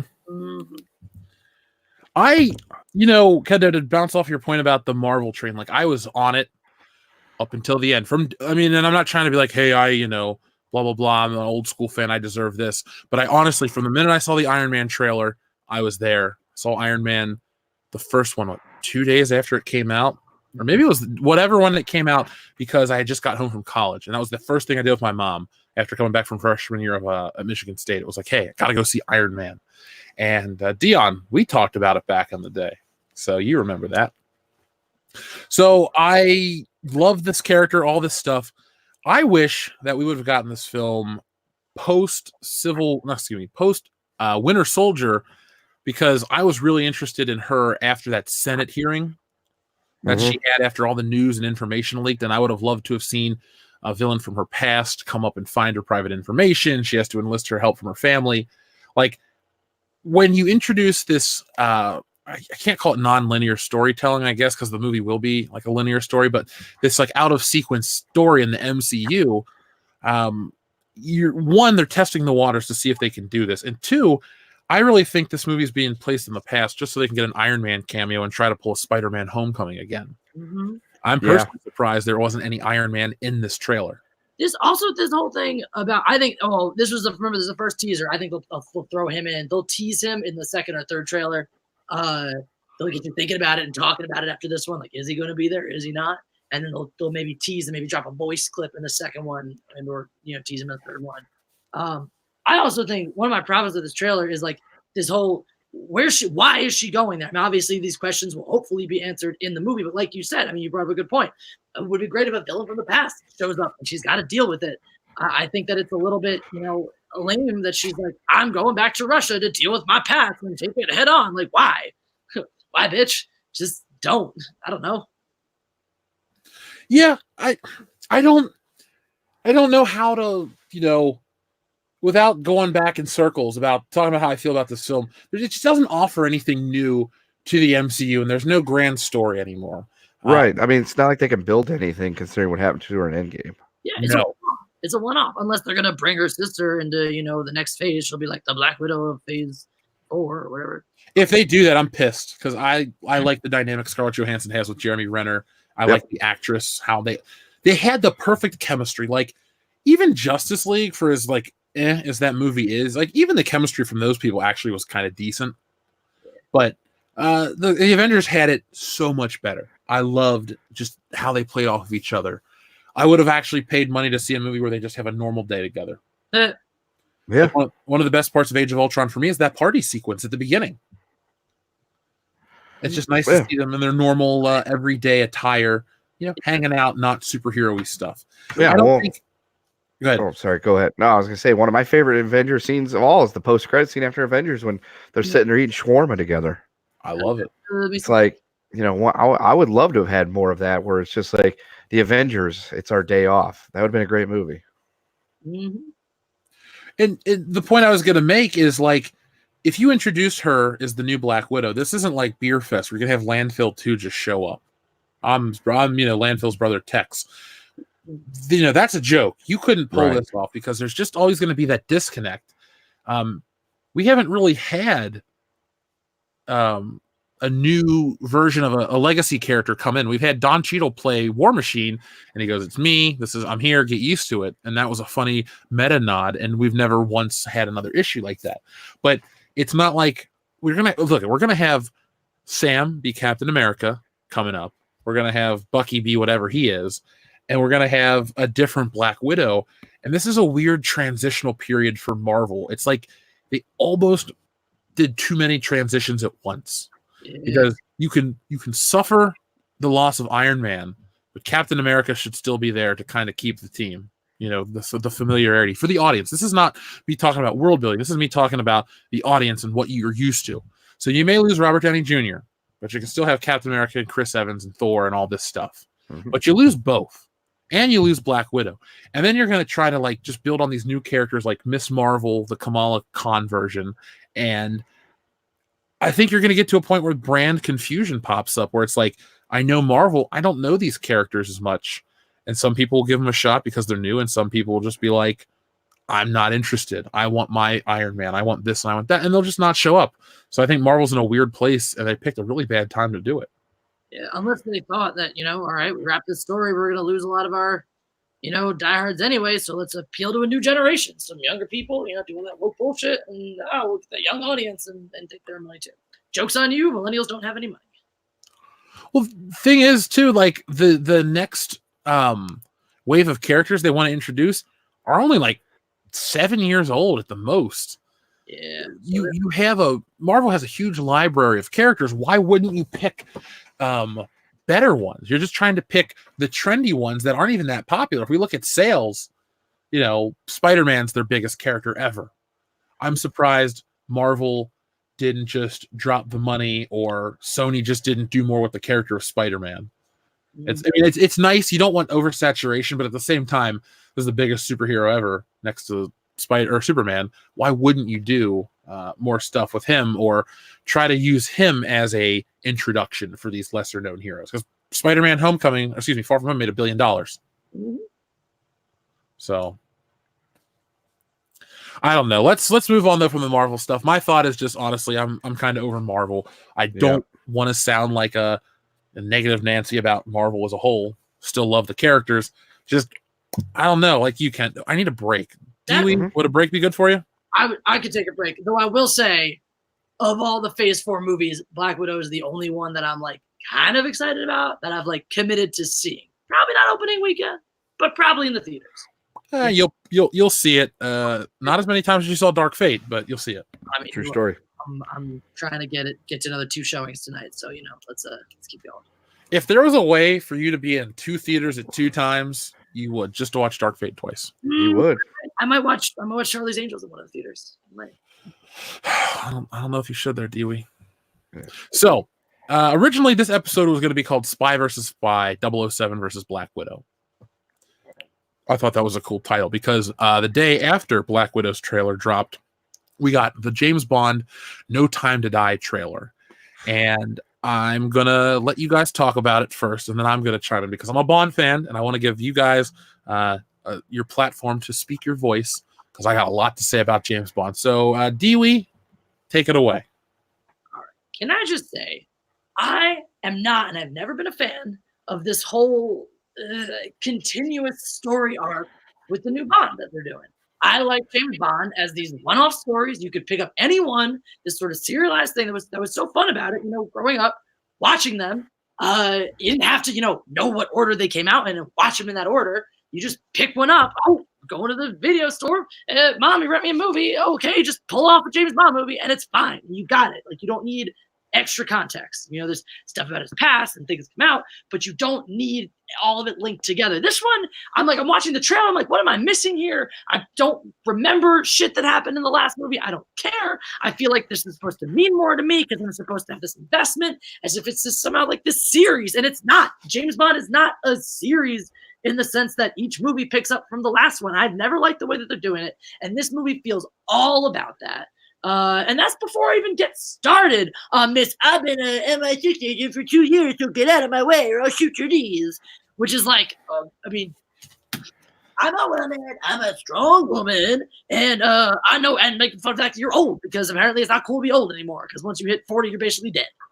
So, I don't know, it just, I look, from a visual standpoint, it looks cool. Looks like there'll be some fun, action, shit, full action. I think the movies have been pretty okay with that. Daniel Craig has grown on me slowly as a Bond, and I think I'm finally at the point where I'm starting to accept him. I don't really want to watch him get kicked around by some chick. I don't, and the title still fucking sucks. And it makes me, I was a little bit insulted when they threw in the License to Kill in the trailer. I'm like, no, you don't get to name your Bond movie some stupid ass shit and then reference a better title right in the trailer. Fuck you. Kendo? If you take James Bond out of it, it's not a Bond movie, and you watch this trailer, it looks like an okay spy movie. With it being a Bond movie, it looks like it's going to be a crappy Bond movie. Nothing about the trailer made me go, oh, shit, yeah, we're going to get to see James Bond. It was, all right, so let's see what they're going to give us. Okay, yeah, so he's not an agent. Oh, he's back. Monica Rambeau is going to shoot him in the knees. Okay, cool, good for her. Where's this? You know what? I don't care where this is going. I'll watch it, but I just don't. Nothing about it got me any interest. It looked, the only part of it that looked bondage, whatever the proper term that would be at the end with the car with the machine guns in it. I'm like, okay, gadget car, machine guns. How do you do? Other than that, it's just like, ugh. Even the James Bond felt weird and forced and stupid. Yes, it felt very forced and fan servicey. Which, fan service can work sometimes. That in that context, it doesn't. It doesn't, because it's awkward. Because it's like he never. It's just too jokey and hokey the way they do it there. He says it. It's cool when he says it. It's not awkward and weird when he says it. You know how much they've ruined this new Bond franchise for me is like when he says Bond, James Bond in Skyfall. I was like, oh my God, I forgot this is a James Bond movie. Like, that was such a big deal to hear that. Because in the other ones, it's just part of the movie and it's fun. You got the gun barrel, you got the phrase, all that stuff. And they didn't, you would think that the way they would use it sparingly would make it feel special. But for me, it's so bizarre to hear because this isn't James Bond anymore. My favorite words of all cinema used to be James Bond will return. I remember watching the movies as a kid and seeing like, oh my God, they're going to make another one. I can't wait. Because I got in at the end of the Brosnan ones to see him in theaters, but I had seen every Bond movie on tape, own every Bond movie, seen him countless times. It's my favorite. He's my favorite fictional character, depending on the iteration. Unlike an Indiana Jones or John McClane or Axel Foley, where it's always one actor. There's different iterations of Bond, and it's hard to pin down one version. But overall, I'd still say James Bond's my favorite movie character. And since 2006, I've watched James Bond be reformulated, reintroduced into society, and I feel like the character's been at times been excellent, at times been neutered, and overall just it doesn't feel like Bond. The Daniel Craig era of James Bond has always been chasing the popular trend. But when Sean Connery was James Bond, or even when Pierce Brosnan was James Bond dictated the trends. Yeah. When you had James Bond come back out in 95 with GoldenEye, a few years later, a Saint film came out. They had all these things. Now, Mission Impossible came out a year after. I don't say GoldenEye had much to do in regards to that film being produced, but there was an impact from GoldenEye. And when Bond came out in the 60s, how many TV shows did you have rip off James Bond success, all the albums, all the spoofs, the parodies, everything like that? James Bond was the culture. James Bond doesn't really fit in society anymore. And like you could alter him, but the reason he doesn't fit in society because he's not James Bond. So every time I look at James Bond, Daniel Craig, and I look at these trailers, and I look at these things, and I just don't feel excitement. You can blare the James Bond theme. You can show me an Aston Martin. You can show me an Omega watch, beautiful women, exotic locales. But the spirit, like what makes a James Bond movie isn't there. So that's the mindset that I've been living with for 13 years. Mm-hmm. So I see this trailer, and I don't feel very much at all. I'm worried. The character of James Bond isn't necessarily a deep character, but he's meant to be interesting and compelling and fun. And I don't really like watching James Bond be psychoanalyzed. It works in small doses, like in GoldenEye, where M's like, you're a sexist, misogynist dinosaur, and the lady Caroline was like, I'm here to evaluate you, and all this stuff. He's like, let's put this behind us. Like little bitty things like that to let you know that not everything in James Bond's life is perfect or good, or he does these bad things, because at the end of the day, he's meant to be the hero of our story and fun to watch. And they've taken away the fun of Daniel Craig as James Bond. I don't care about, his wife could have died and she betrayed him and this and that. Like, I don't know how to describe what I want out of Bond. We've almost been there with Spectre and Skyfall, but this to me, it's like it's trying to do different stuff. And it's going into that Roger Moore territory where, everybody knows the story that The Spy Who Loved Me says the next Bond movie is going to be For Your Eyes Only. But because of the success of Star Wars, Moonraker. Thank you. So we're in an era where Bond again is, clamoring for relevancy. So it's trying to be modern and appeal to the Twitter audience, the Twitterati, or whatever you want to call them. Well, I think also one thing, I mean, this version of Bond is much more of an anti-hero, whereas your old Bond was just a flawed hero. Like, he did things unconventionally, and he went against, the letter of the rules, broke the rules all the time, but he was still always the hero, even if he was a flawed hero, which is very different than the anti-hero. And I think that's he has to have that ambiguity and that shades of gray for people to accept, or that's what the studios think anyway, because you can't have a just suave ladies man masculine guy anymore. That's just not cool. That's toxic masculinity now. We can't have men be manly. Oh God, what will we do? Maybe procreate and save the human race? I don't know. Instead, no, you just have to have, he's got to be somehow like ambiguous or morally, questionable, or just, lone wolf guy who's got to go his own way. So his questionable choices are all justified because of that. But that's not really Bond. Like, he's not perfect, and he's not always the greatest guy, and he's a womanizer, but that's part of why you love him. But that's like a version of a man that we're not allowed to like anymore. So we just got to change Bond. I almost like when James Bond's a caricature at times, He's also meant to be like a self-insert character where the things he does, because he's perfect at this and can get the women and knows his wines and knows, the local cuisine and gets out of danger by, just a hair. Like, as a guy, you watch that and you go, I would love to be able to do those things. Yes. And then like the old mentality for all the Bonds was men want to be him, women want to be with him. But like, I don't want to be an over the hill, neurotic, jackass that just my life fell apart because I had mommy issues and the people around me hate me. Like, I don't look at James Bond as a lot of fun, a character that I'd like to be anymore. The only thing I like about the character now still, excuse me, is the suits and the gadgetry in the cars. And even the gadgetries have been played back, or has been played back, which I like. But those are the last like remnants of true James Bond. His style has never faltered with the Daniel Craig era. And you have the cars. They keep the DB5. They've had beautiful Aston Martins. They're bringing back one of my favorite cars, the Aston Martin from The Living Daylights, which is in the trailer. So there's little things like that they're doing with James Bond. But, you know, it's 2019 and we can't have a movie be about a movie anymore. It's got to be about the political agenda. We got to talk about Lashana Lynch and all this stuff. And I don't like her as an actress. I don't know her as a person. I have no criticisms of her character, but I don't think this making her to be the new Bond and marketing your movie like that is a smart idea, because No. James Bond has an audience. They don't care about whoever Lashana Lynch is. James Bond is 007. Has been, will always be. Correct, Amundo. What did you think, Kendo, about the Lashana Lynch news prior to this trailer and post-trailer?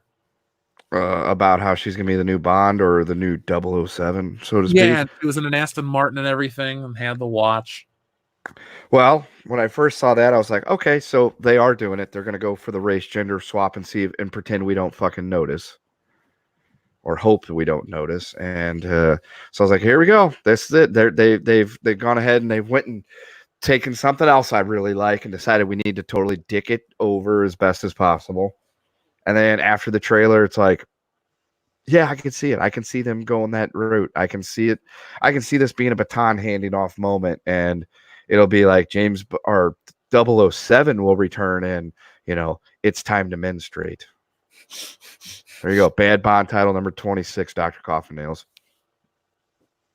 There we go. I think Dr. Coffin Nails has been topped finally. So, Kendo. Yeah. So, at first it was like, I got a feeling this is going to be, I've got a bad feeling about this. There you go. Ooh. And then after the trailer, it's like, fuck, Daniel Craig's leaving. And this, I got a bad feeling about this. I really got a bad feeling about this. Dewey. Yep. Same question. Lashana Lynch stuff. Anything you want to add to it? Look, I may be colorblind, but I ain't pussy blind. So I noticed when they did that. I saw what they did. I just why? I don't understand. Like, make her at least 008 or something. You know, I don't understand this obsessive need to remove her. You know, there's room for chicks in action movies. You know, in my bed. There is though. I mean, you have had successful IPs with female action heroes. You can do that. It's not unheard of. It's not allowed. It's just part of the remove and replace. And with this whole infection of, you know, all this new wave feminism and bullshit, which is like, let's just replace all the men with women and everything will be better. Like, well, no, clearly we've already seen it's not better that way. So stop doing it. We are here. We are men. We have dicks. Some are bigger than others. Not my fault. But I'm a man and I have rights and I'm entitled to be represented as well. And it's just kind of bullshit to me that it's like, well, no, because you've already been represented for X number of years. Now you just can't be anymore forever until we feel like reparations have been paid, which will be never, because by the time we feel like that, oh, women are going to rule the world, and then they're going to put us all in camps. So that's what I feel. Yeah. I'm going to read a couple super chats, and then we're going to go back because I have a question. I want to know. We're going to do comparing some trailers and stuff, and I want to know, who you think would win in a fight: Black Widow, Bond, at his peak, and any James Bond. So, folks in the chat, get your stuff queued up for that. Our friend Logan Michael, Anti-Funko Pop, what's up, man? Been a while. He says, hello, Pop Gay. Did you hear about NECA updating paint apps on older figures? They fixed the 2018 Myers mask and the Part 3 Jason figure. They can be found at Walmart. Also, horse. Hear that, Dewey? Logan Michael, I haven't been following a lot of toy collecting lately. I've been real busy with stuff. But I like that a company's going to update some of their old toys with better paint apps. You know, it's funny too, Logan Michael. NECA has not dropped the ball with their Ninja Turtles stuff. I don't really collect Ninja Turtles, but last year I picked up those 2-packs from the cartoon. And normally NECA figures they have good sculpts, decent paint jobs, terrible quality control. But those Ninja Turtles were just a whole step above the normal NECA line. Now, if they were to redo old figures, re-release those, that'd be cool. But I'm always about making your stuff look the best. It wouldn't hurt Hasbro to take some old Star Wars figures and give them a fresh paint of coat and do something like that. First paint of coat. Yep. Kendo knows. Uh-huh. Oh, by the way, Logan Michael, there's a giant Funko Pop Baby Yoda coming out, and I want to know what you think of that, my friend. I should buy one just to troll him. Well, they don't come out until 2020, so 2020 is in like 4 weeks. True. Just despite Logan Michael for saying that dirty word, I'm buying one. We should send him one to his P.O. box. No, what we should do is we should tabulate how much, or we should figure out how much they cost, and then we should factor up all his super chats and use that money specifically to buy one of them. Oh, okay. Well, Logan Michael sent in a lot, so be like, hey, Logan Michael, you hate Funko Pops? Look what we did with your super chat money. We bought Funko Pops. Yeah, we bought a wall from GameStop. Yeah. Dr. Ian Malcolm says, as a Jurassic Park fan, I'm thankful Colin Trevorrow respects the fans and the franchise. I'd imagine he would do the same for Star Wars fans. I like the idea of the respect. Now, personally, I cannot speak on respect of the franchise for Jurassic Park with Jurassic World. Dewey, do you agree with that sentiment from Dr. Ian Malcolm? I don't think Colin Trevorrow has purposefully disrespected or dissed the fans. Now, that's all. I think it's the biggest problems with the latest Jurassic World. I think was that it was too much following off the heels of the one before it, and continuing with the dumb stuff that the first, because there were things that were good about the first one. You know, the reboot. I like some of the callbacks they did, you know, bring back Mr. DNA and stuff like that. I just, there were things, you know, like there's so many really cool dinosaurs. Why do we have this engineered one? And so the next movie was like, let's double down on that biggest complaint everyone had about the first one and just double down and make some other super engineered creature. But that said, there also, if you watch Fallen Kingdom, which I've watched 300 odd times,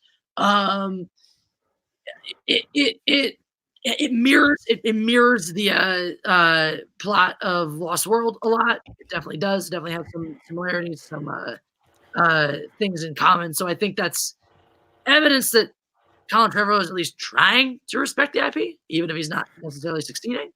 I never heard anything from him about him like bad mouthing fans or anything like that. So I'm not saying he did the best job in the world. Also, that wasn't totally on his shoulders. I think he co-wrote it. But it's not, you know, it's not purposely disrespectful, I don't think, even if it's not, you know, the best thing ever. Kendo, any takes on that super chat from Dr. Ian Malcolm?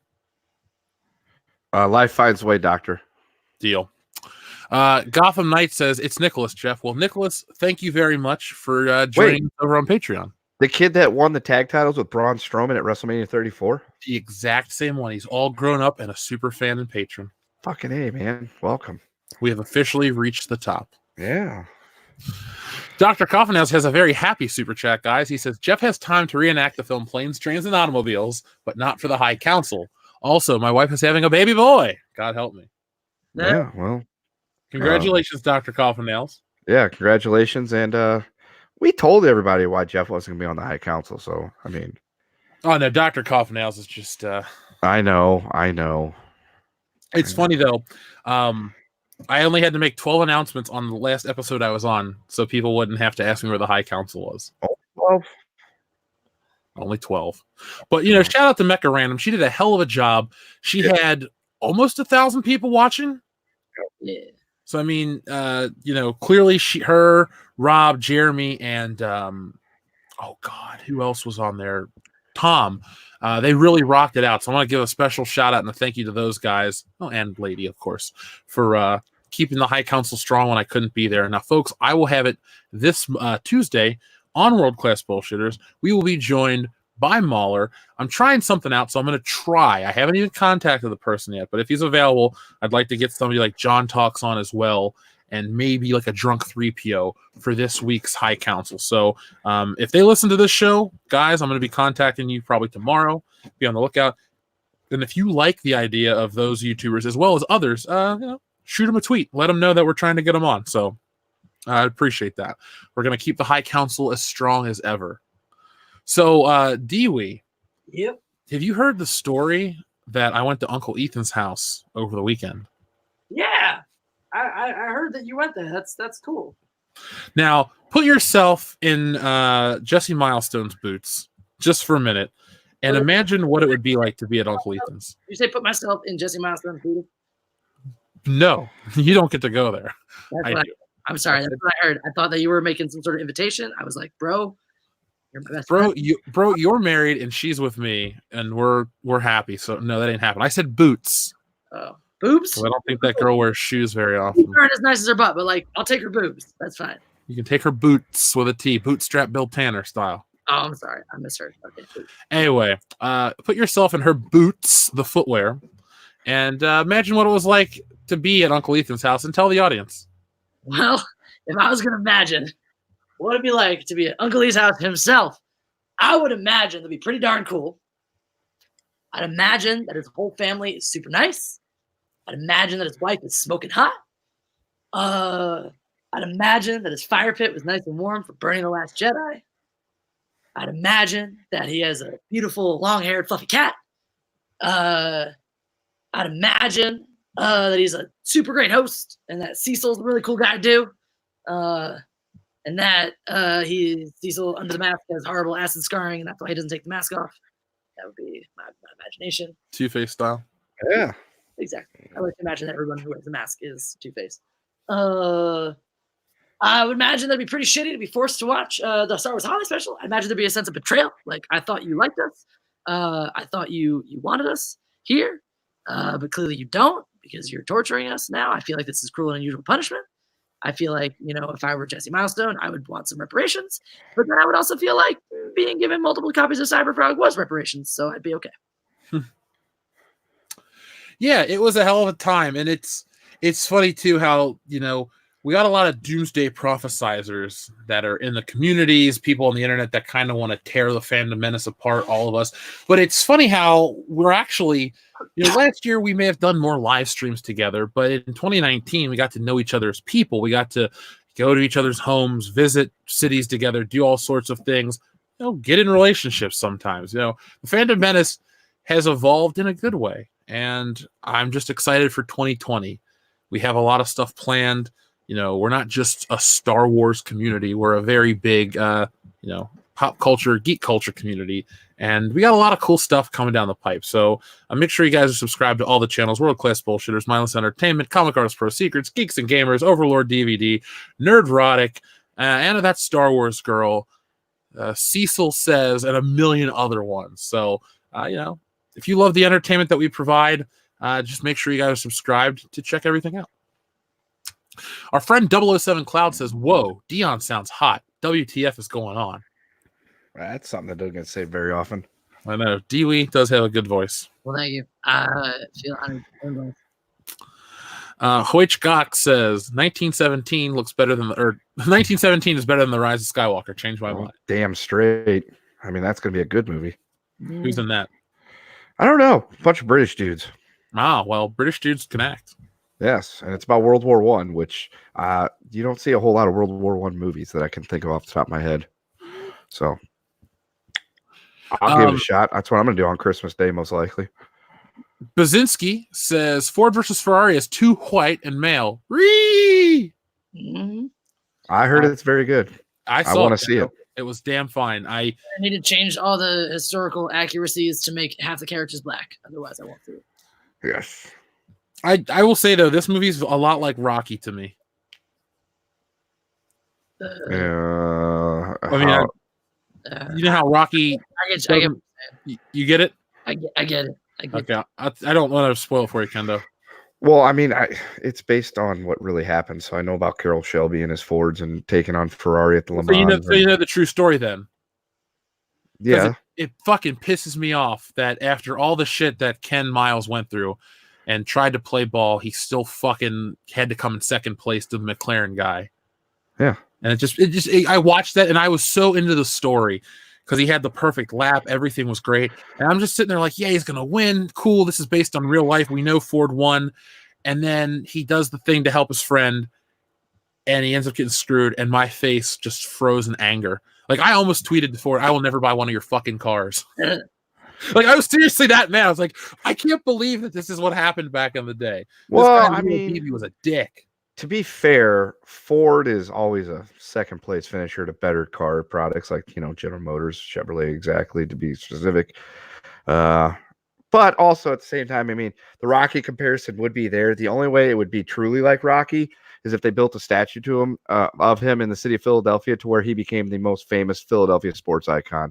A city that loves its sports, but its most famous sports icon is a fictional character. I'd just like to point out that our second most famous sports icon is the benched quarterback for the Jacksonville Jaguars currently.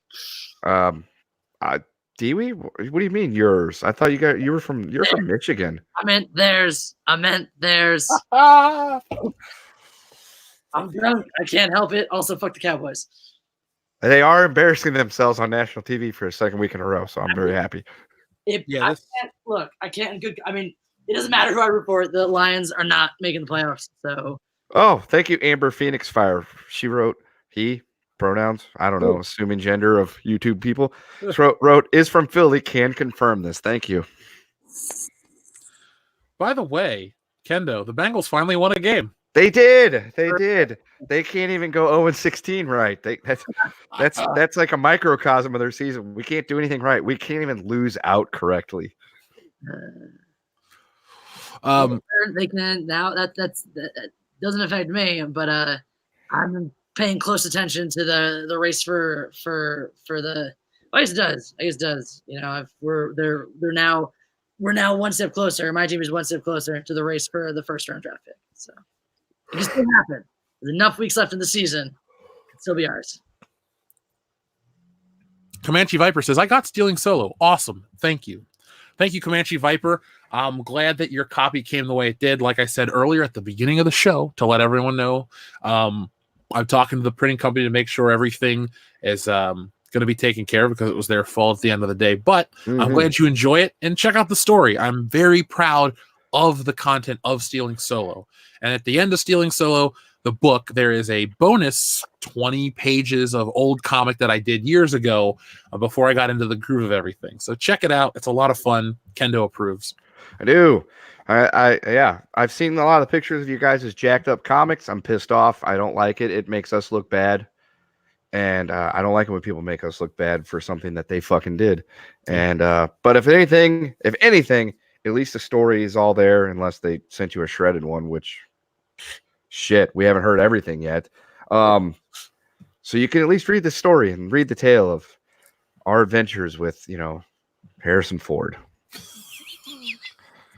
And one thing too, I'm not going to let this printing error deter what I have planned. We have something big planned for a second printing, and there is a sequel to the book and a third story that goes into. There's a trilogy of these, so I'm not going to let a couple douchebags on Twitter kill my dream. So, yeah.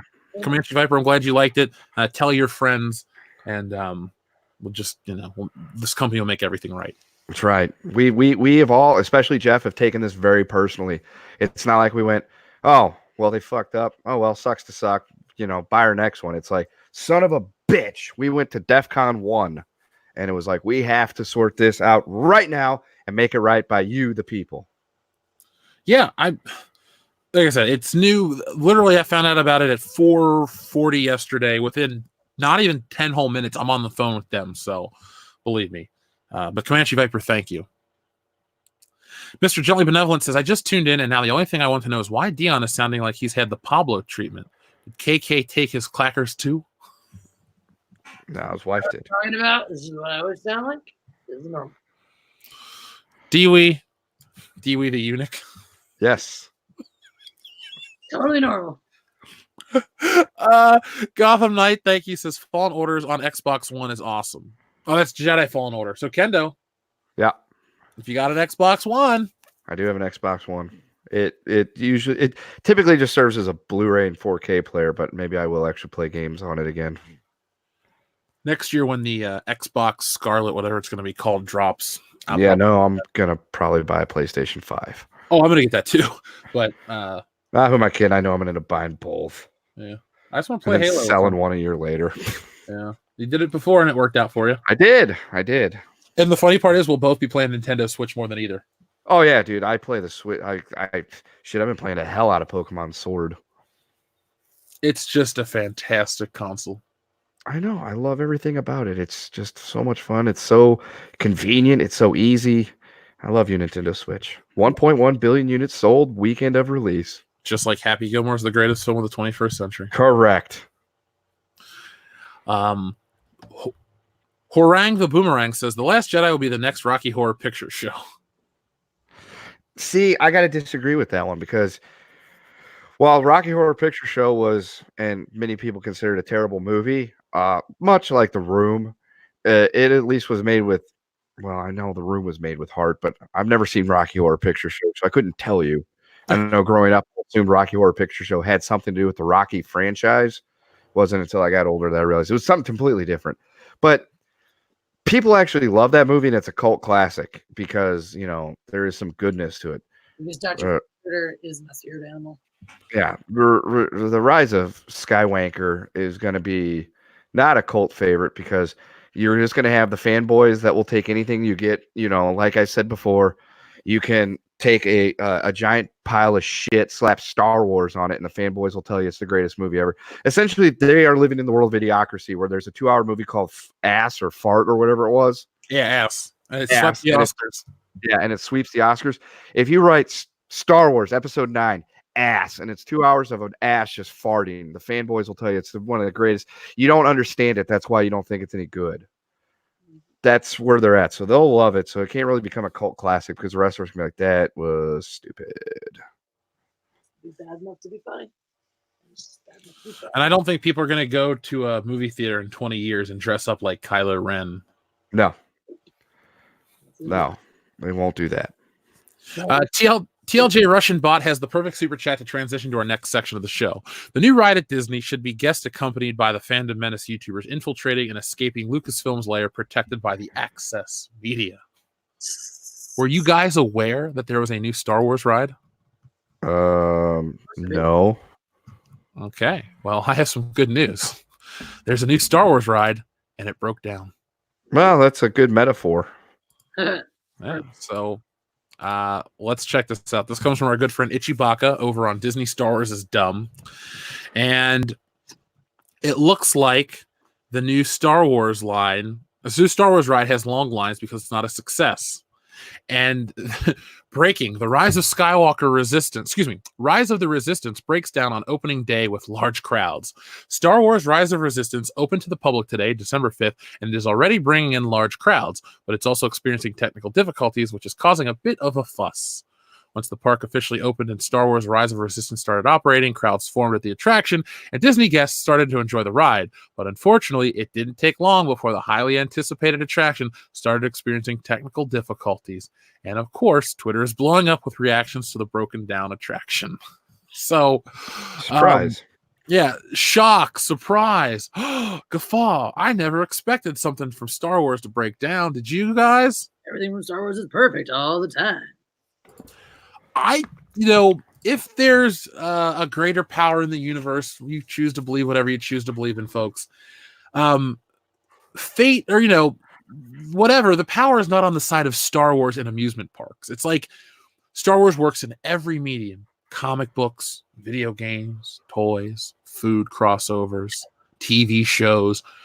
But when it comes to theme parks, 2019 has shown that Star Wars and Disney theme parks just don't go hand in hand together properly. Not at all. Like, I didn't expect Disney's Galaxy's Edge to be so reviled, such a disappointment, not just in California, but in Florida as well. And then people go to see this Rise of the Resistance ride, and it doesn't work, which makes me laugh. Now, Kendo, you weren't aware of this. Dee, were you aware of this Rise of Resistance ride? I knew it was planned. I didn't know when it was supposed to open. Is it open at both parks now? I'm assuming. All right. It just says it open today. Yeah, because I knew it was planned, but that was the whole thing. And that was one of the theories as to why Galaxy's Edge initially flopped, was that, for unless you live in that area, going to Disney is like a once a year, for some people, once a lifetime thing. So if you got this new park, people maybe only are going to go once ever with their kids, so they're going to wait till all the rides are there. So it makes it even funnier because maybe some of these people have been looking forward to Galaxy's Edge for months and months and months, being like, we want to go so bad, we're going to wait to get our money's worth, and they show up and that's what happens. Fuck you. Yeah, I just remember everyone saying, "Oh, guys, the Phantom Menace, you're gonna get put in your place once Galaxy's Edge is a huge hit."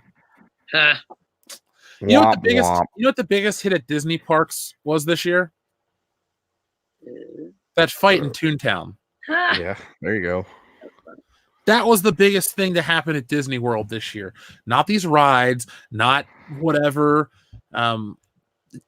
I don't know. It just is a reflection of people and Disney and Star Wars. I think Disney owning. Go ahead.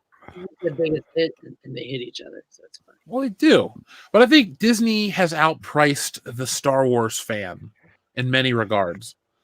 I can't think of, and I'm not trying to be, with the exception of The Mandalorian. And you know what? We'll just say The Mandalorian is the only thing that has improved in terms of Star Wars content since Disney's owned the property. You can't even say improved because there's nothing to compare it to. It's the first live-action Star Wars show ever. So fair enough. It's just is. It's a thing that they did. It's maybe you could say it's the one new idea they had that was good. But you can't say improved because there's nothing to improve upon unless you're saying improving on nothing is improvement. In which case, okay, by default, yes.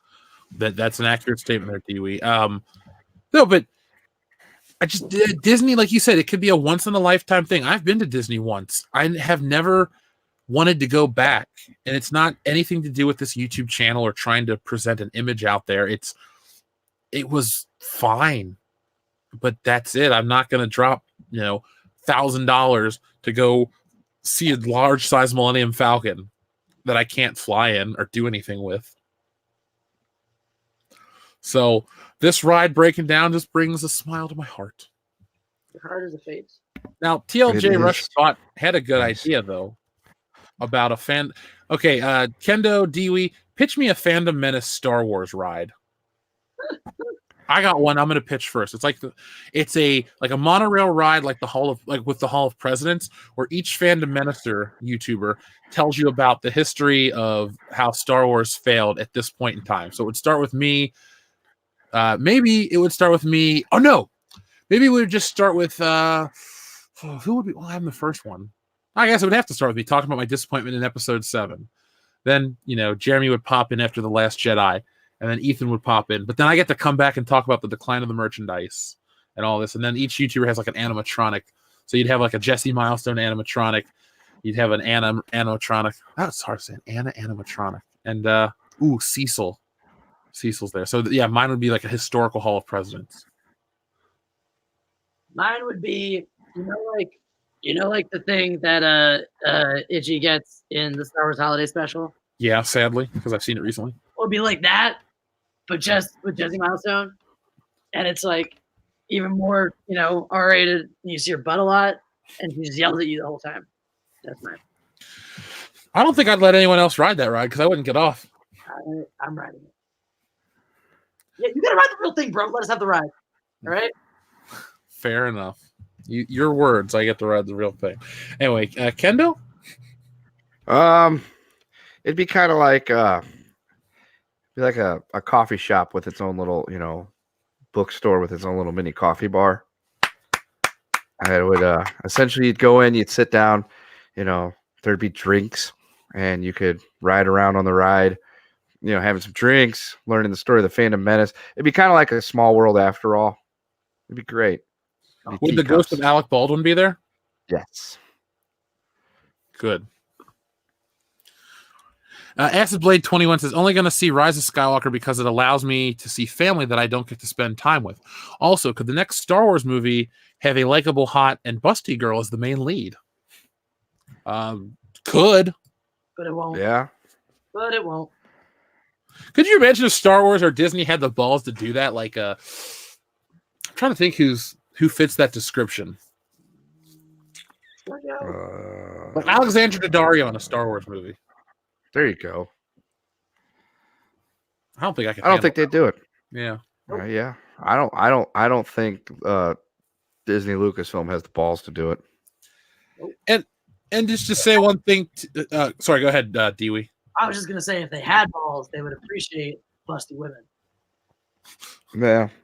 Well, if they had a chance, well, they don't have a chance. But if they had a chance, they better run. That's right. Oh, robot Kendo. Beep boop. Beep, beep, beep. No, dude, I just stopped talking. Oh, okay. Fair enough. I heard a beer can slam down. By the way, Acid Blade, you don't need to explain why you're going to see the movie. Spend time with your family. That shit's more important than, anything really. Because as you get older, you realize your family dies off and you got to see these people. So if that's going to bring you guys closer together, that's your prerogative. And that's good for you. I'm not even being sarcastic about it. Just enjoy it. Have fun with your family. And I'm sure you'll remember, I hung out with my uncle more so than the movie you saw itself. So there you go. Yeah. Plus, in 15 years at Thanksgiving, you guys can sit around the table, carving up your turkey and whatnot, and eating your pie and talking about how fucking terrible that movie was you saw 15 years ago. Good family time. Speaking of pie, Kendo, Ethan had 4 pies in his house. Yeah. Like, he was just, chomping down on some good pies. So I mean, pie is delicious. Everyone likes to give him shit about eating pie. I can't fault the man. I like pie too. I know. I had a piece of lemon meringue today after lunch. The other day I sent you the picture. My dinner that night was the leftover peach and pumpkin pie from Thanksgiving. I was just like, the hell with this. I'm eating this pie for dinner. I love peach pie. Or like peach and pumpkin in the same pie. No, they were 2 separate pies. Except that'd be weird. Dewey, favorite pie? Cherry pie. Oh. Well, Hillary loves that song. Yeah, I was just gonna say fur pie, but Kendo, remember when The Rock used to do that Poontang Pie segment? I do. That would never be on TV today. No, it was so funny too. Mm-hmm. Do you like pie? The best thing I think he ever said though is when he was talking to Lillian Garcia. He's like, The Rock knows that you get wet with anticipation. Like, the whole crowd just cheered when he said that. It was hilarious. I have a feeling though he could show back up on TV in 2019 and pull some of that shit and get away with it. Because he said some shit on the SmackDown that normal wrestlers wouldn't be allowed to say. Yeah, I feel like he transcends it at this point. It'd be like when Stone Cold comes back, they don't give him a script. They just say, you know what you're doing. How do you think Stone Cold feels? Like, he was the much bigger star for a while. Then he got injured and The Rock had kind of taken his spot. And then, his career kind of fizzles out and he doesn't do too much. And The Rock goes on to be the biggest star ever. Well, I feel like, they made him fuck a deer. That's what I feel like. That's how he feels. If you're going to fuck any woodland creature, deer is not the worst thing there is. You're coming a little soft there, Dewey. Oh, I was just, if a deer is, of all the woodland creatures, if you had to fuck one, a deer is not the worst one that you can do. Oh, okay. They can kick you pretty damn hard, though. I'm not saying it's the best. I'm not saying it would be my preference. I'm just saying it is not the worst. That's all I'm saying. All right, well, there you go. Dewey wants to bang deer. Oh, wow. I said that I wouldn't object if my other choices were bear and moose. If you're listening, if you're listening, folks, go ahead and go on Facebook and tell Dewey about how much he wants to bang deer. If my other choices were deer and moose, I'm picking deer. But if I've got like fox and bunny rabbit, I might go bunny rabbit. I'm just saying, it makes me feel big. The only thing that does. So there you go. So confirmed, Dion wants to bang woodland critters. Accurate. I said it. I'm standing by it. J Money J says, how godly and super OP will Ray get, in your guys' opinion, on a scale of 1 to 10? 12. Turn it up to 11. Yeah. It's something like that. She's going to have all the OPs. All of it. I'm hoping that she can shoot lightning out of maybe her titties. That'd be great. If not, like her eyes. I mean, Force lightning tits do sound cool. Yeah, but you have to have I mean that would actually be kind of cool though. Like if all of a sudden like just for it, though. lightning bolts just shoot out. But she doesn't have tits, so. You know who actually does shoot lightning bolts out of their nipples? Me? Kraven the Hunter. Storm. You know the bad guy from Spider-Man, Kraven the Hunter? Correct. Yeah. He wears this vest that has like a lion on it, and the lion's eyes cover his nipples, and he can shoot laser beams out of it. Yeah, that's the thing. We'll talk about that on After Hours. No, but you're talking about who sent the super chat in? Our friend J Money J sent in the super chat, and now J.J. Abrams seemingly confirmed Star Wars leaks because there's new Force powers coming. So that's exciting, right? Yeah, I can't wait. It's awesome. Just go ahead and just keep throwing shit in there at the last minute. Isn't Kylo Ren's new one like Force Temper Tantrum or something like that? It's not new if you saw it in The Last Jedi. Yeah. Yeah, and you also saw it in The Force Awakens too when he beats up that council. I thought his Temper Tantrum has like special Force powers now. Oh, no, it does. It's called Force Rage. Remember? It's in my toy video. I told you. Force Temper. Force Rage. Let's rage. Do you think Kylo Ren suffers from impotent rage? Probably. Yeah, he needs some blue chew. Blue lightsaber chew.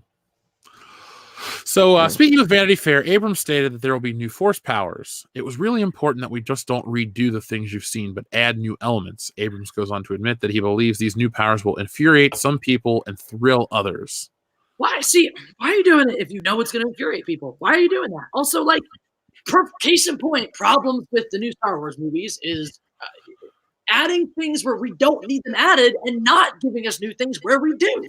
Rehashing the same stories, rehashing the same types of characters, reusing the same bits and concepts over and over and over again. And we're going to add new Force powers. Guess what? Nobody said when Disney said they were making Star Wars, I hope there are new Force powers. What will I do if there are not new Force powers? Can you think of a really impressive new Force power they introduced in the prequels? Exactly. Well, no. Wait, hold on. Let's see. We saw the Force jump in Empire Strikes Back. So before anyone says that one, that was in Empire. Force speed was new. Force what?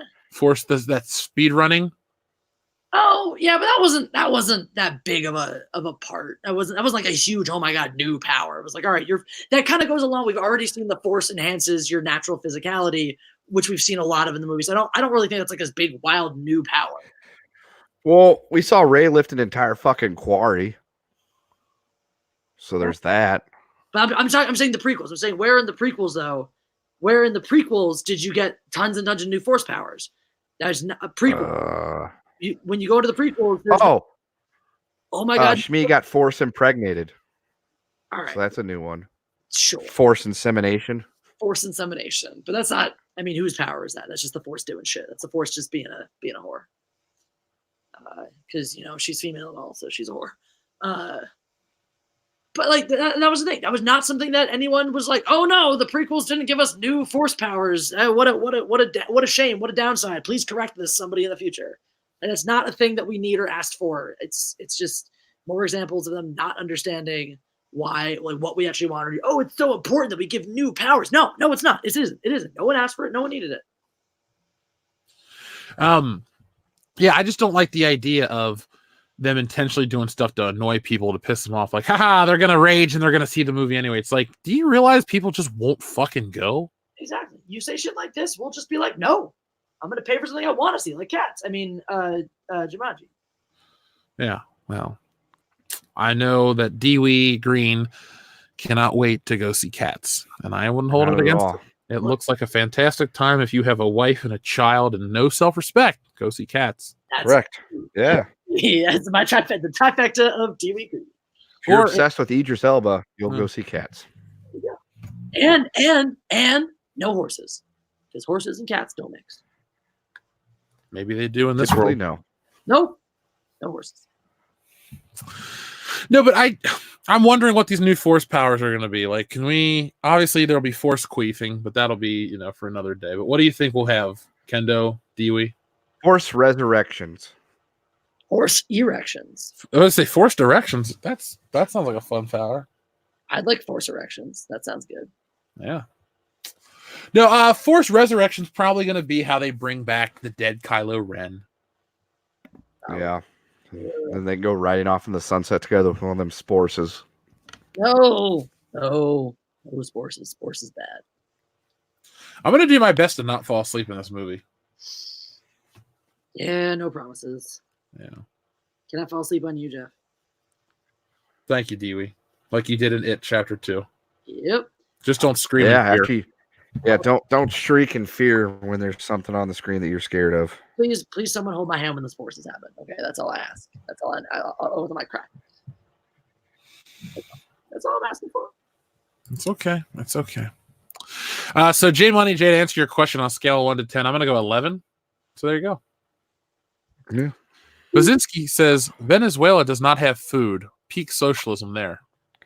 A plus social. That is an accurate statement. Mm-hmm. He also, Swinging Cod says, is it wrong that I felt excited for the James Bond trailer despite what I know is coming? And you won't survive the watch party. I promise. Well, Swinging Cod, if I can survive Mother, I can survive anything you can throw at me, my friend. So in the words of The Rock, just bring it. No, it's not wrong to have any feelings towards these movies. If this trailer excited you, awesome. I want to be excited by this shit. I had mild interest in Ford versus Ferrari from the trailer. I saw it. I was entertained for 99.9% of the movie. Disappointed at the end, but whatever's whatever. Either way, we know what's going to happen in the movie. Hopefully, we're wrong. It would be fun if they subvert our expectations properly and just don't make up some bullshit excuse like Rian Johnson. Yeah, make it actually good. Wouldn't that would be a subversion of my expectations if it turns out to actually be good. I am not holding my breath. Darth Fatass, and this is the guy who fights Barry the Fat Jedi, says, will the Rise of Skywalker be worse than Mother? Also, how big is Batista's sausage? I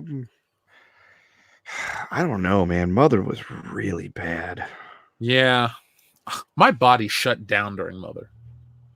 Yeah, I was going to say, Mother was really, really bad. I would like to think that the Rise of Skywalker will be better than Mother. I would like to think that the Rise of Skywalker will be better than a lot of things, but I'm going no. Bazinski, thank you very much again. He says the problem with escapism in general is that all has to be political. Your universities are pumping out radicals by the tons. You should watch the video called The Inconsequential Death of Western Media by Louis Leval. I'm taking a screenshot of your recommendation, Bazinski, because I would like to be enlightened on a new take about something. So thank you. Mm-hmm. Do you guys have anything you'd like to jump off the super chat? Any points? Yeah. Nope. No, thank you for your super chat. Deadeye says, at least the new 007 film can't be as bad as The Rise of Skywalker. I would like to think that would be true. And I honestly think that it will. The new Bond movie, No Time to Diet Coke, will be better than The Rise of Skywalker. Have you seen that the James Bond movie uses the Love Boat font?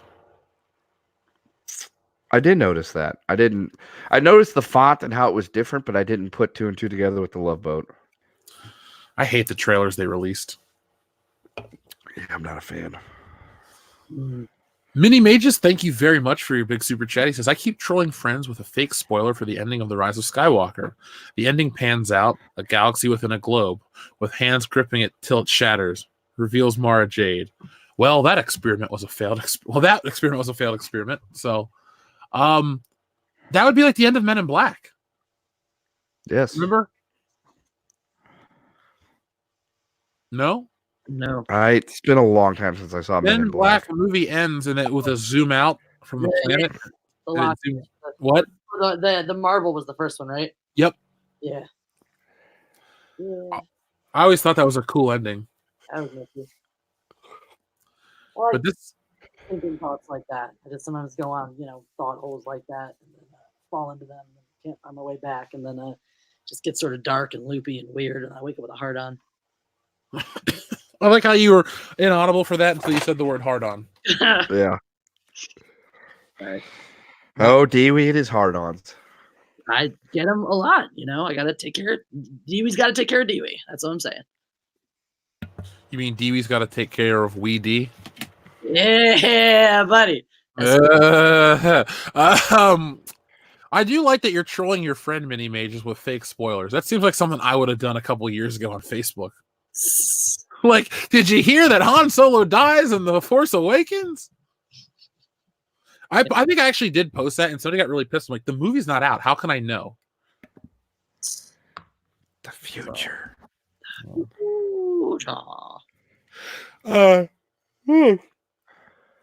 Excuse me. Breadman Production says, what is the length of David's Richard? Dana Brooke knows. Oh, yeah. That was a cool thing to follow on Twitter. Yeah, that was pretty funny.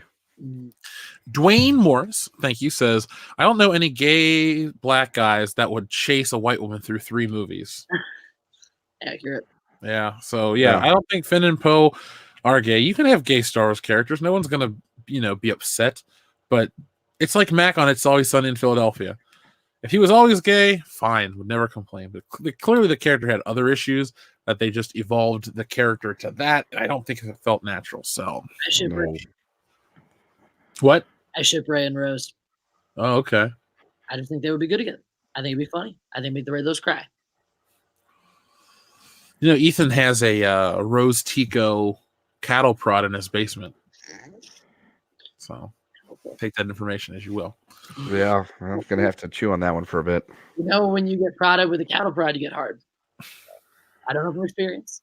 I'm just saying. Dion's Special Horse Little Biscuit says, is Dion okay? I think he needs a Snickers bar. I don't need that. Dion's just fine. I am just fine. I'm just perfectly normal. Just being Dion. Bomb Shoes, thank you very much. Bomb Shoes says, I still have hope for the new James Bond because a look he gives the new 00 that implies I'm more dangerous than you before I wake up in the morning. I hope he follows through on that look. Yeah. TLJ Screwjob says Brie should have said no Captain Marvel until a Black Widow movie. Yeah, but that would require her having integrity, and I don't think she can use that word. No. She's way too full of herself.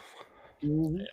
Also, to jump back to the Bomb Shoe super chat about James Bond, I just hope that the whole movie is not her talking down to Bond. Like, there's got to be a level of respect for James Bond. And then I hope Lashana Lynch's character just dies and he takes back the mantle and they never talk about it again. Poochie died on I see none of that happening.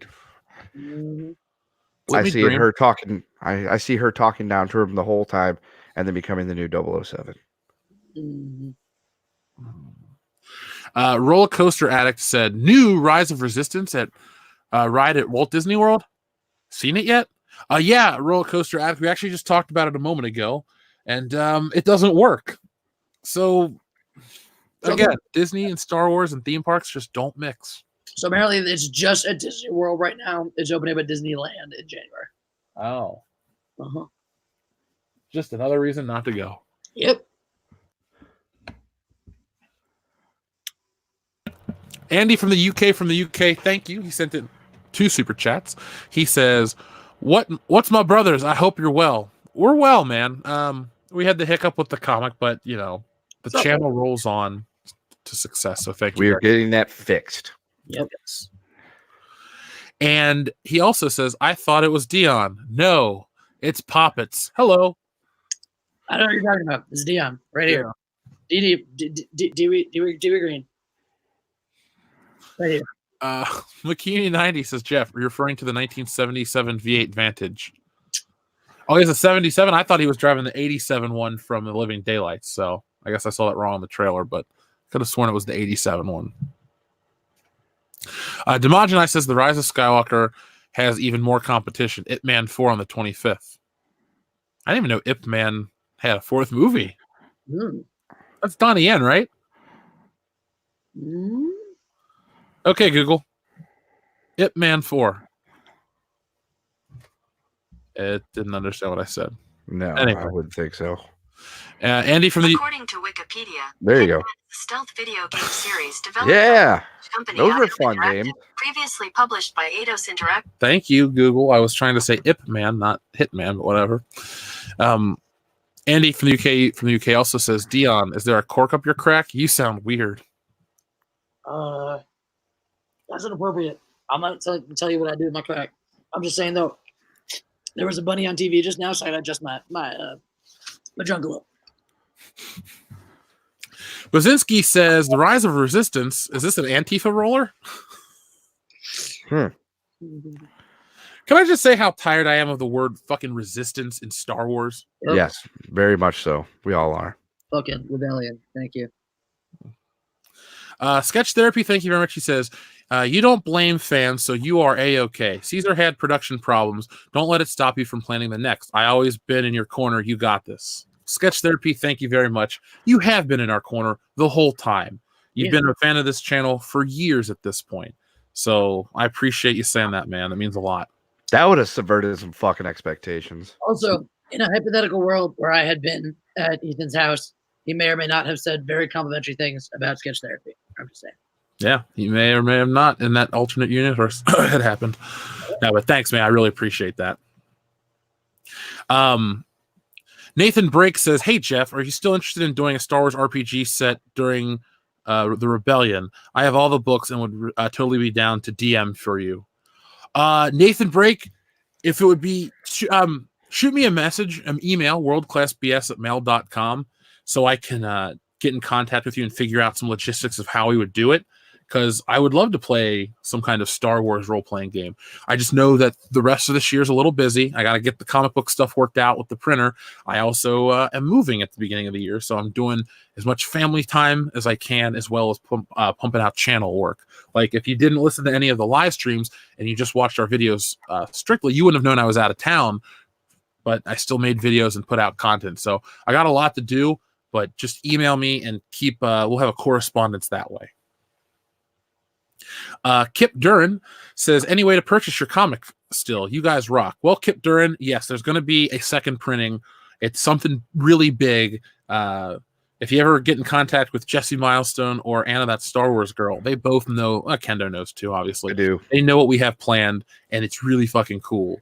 And it's going to blow people away. I just can't wait to do it. Mm-hmm. I also know. I just want to put it out there that I know. Yeah. TLJ Screwjob, thank you very much. He says, just plan to not fall asleep during episode 9. 1, get popcorn. 2, cut hole in the bottom of bucket. 3, unzip pants. 4, ask Jessie if she wants some popcorn. So she won't be there. So then it would be either Nick or Dion. I think Dee could take care of it. I like popcorn. I don't like to put my hand in the bucket though. I like to just put my whole face right in the bucket. I mean, that's how you normally eat it. It's like how a horse would eat popcorn. Don't say that word. Nay. Green 49285 says, over 2 hours in, and holy shit, I thought the hermaphrodite I hired to replace me tonight would have done a better job. You got to find a better page on Craigslist. That is an imposter. I'm the real Dion. Yeah. Don't you ever challenge Dee Green. The real Dion. Hashtag the only real Dion. Yes. So that is it for tonight, folks. Whoa. We have had a fun show. I'd like to thank everyone. We had over 1,100 people watching at some point. We're still in the 900, so clearly there's an appetite for the podcast. And folks, we'll be back next Thursday night. It's going to be a normal styled show. So if you're worried we're not having a podcast, we're having a show. Nothing's going to change, but it's not technically episode 200 next week. Next week's going to be more of a callback to the Disney era of Star Wars. It's basically the pre-show for The Rise of Skywalker, which officially gets numbered at episode 200. But if there's anything you want us to cover during the week on the show, you just let us know. I'm going to be back with videos. I'm finally going to pump out something regarding The Mandalorian officially on this channel. I was on Mindless Entertainment's Mindless Bullshit yesterday, where we discussed the Mandalorian's first 4 episodes. I watched it. To hear a take, that's a good place to hear it. And The Mandalorian will be out tomorrow, and I'm excited to watch it. Kendo, I know you are too. Dee, I am watching it. I'm looking forward to it. So far, there've been no sporces, so I'm okay. No sporces whatsoever. This week, again, folks, the High Council will have Mahler, myself, and hopefully 2 other guests that I'd like to get. And we're going to make the High Council the most fun that you can have on Tuesday night. It's already great. And again, I want to give a shout out to Mecha Random 42, Rob, Tom from Midnight's Edge, and Jeremy for holding the show down while I was out of town. But I'll be back, and it's going to be a great week. The next 2 weeks are going to be fantastic on this channel. So if you guys need to contact us, worldclassbs@mail.com. We're on Facebook. We're on Twitter. If you listen to this with the comic book stuff, make sure you catch the beginning of the show where I laid out everything that's going down, and I'll be constantly updating you guys as we get new information. So thank you to everyone who backed the project. Thanks to a lot of people in the chat tonight have interest in it. We'll give you guys plenty of time. We'll go through and make sure everything's done right, because at the end of the day, the story is what matters, and I'm very proud of the story, and Kendo knows. So I do. I know too. So let's see. There's really no Nick's channel to plug, but Kendo, Real Independent Productions are real, spelled with 2 E's, film pun. There's videos and shit on there. I'm making a movie with Dick Tanner, Mother Noose's bedtime stories for whores.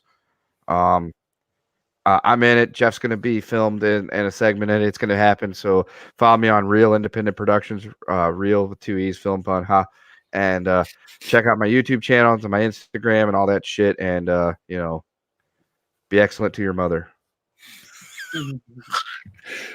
Dee Wee's favorite channel is Mindless Entertainment, which you guys can check out by typing in Mindless Entertainment. He has the hots for the lady that runs the channel, but that is the forbidden fruit that Dee Wee can never have. So every single day. But you should all follow Jesse Milestone on Instagram and Twitter. Yeah. Mindless Entertainment on Instagram. Do it.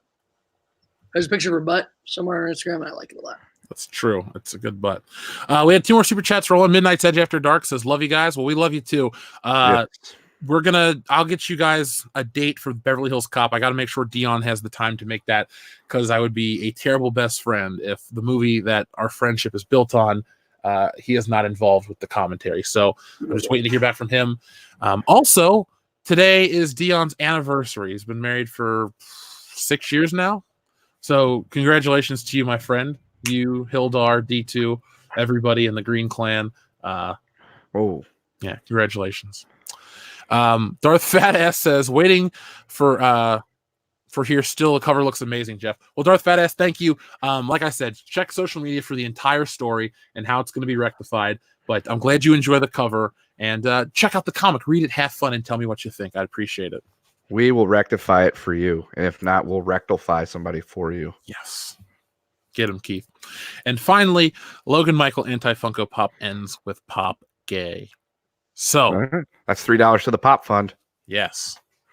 This has been World Class Bullshitters, episode 199. Every Thursday night, we take a dump on the world of pop culture. If you enjoyed this video or the stream, because now StreamYards offers a audio recording that I can download. So from now on, all the hiccups we've had about not appearing on Google and iTunes and all that will be taken care of, because there's no reason for it to be a problem anymore. So we'll be back on all our streaming platforms. So if this is the first episode you've heard in a while and you're like, I thought you guys quit your show. No, we didn't quit our show. The episodes are on YouTube. I couldn't download them and turn them to MP3. So I apologize for the hiccup, but now we have a solution to the problem, and we'll never have that issue again. So moving forward into the 200s, no more gaps whatsoever. So I'll be back later in the week, probably tomorrow, not tomorrow, over the weekend with a new video. I got a lot of big videos planned, so make sure you guys have your bell notification turned on. And before we go, I want to say thank you and welcome all the new subscribers. I think we're up, 2,000 subscribers in the last 2.5 weeks, Kendo? Something like that, yeah. So it's been a really good time. And, folks, get involved with the Fandom Menace. Check out all of our channels and be on the lookout for all the great content that we put out in the future. So I'm going to end this stream like I always do. Thank you to each and every one of you. And as always, be excellent to each other. .com/DWE. Amen.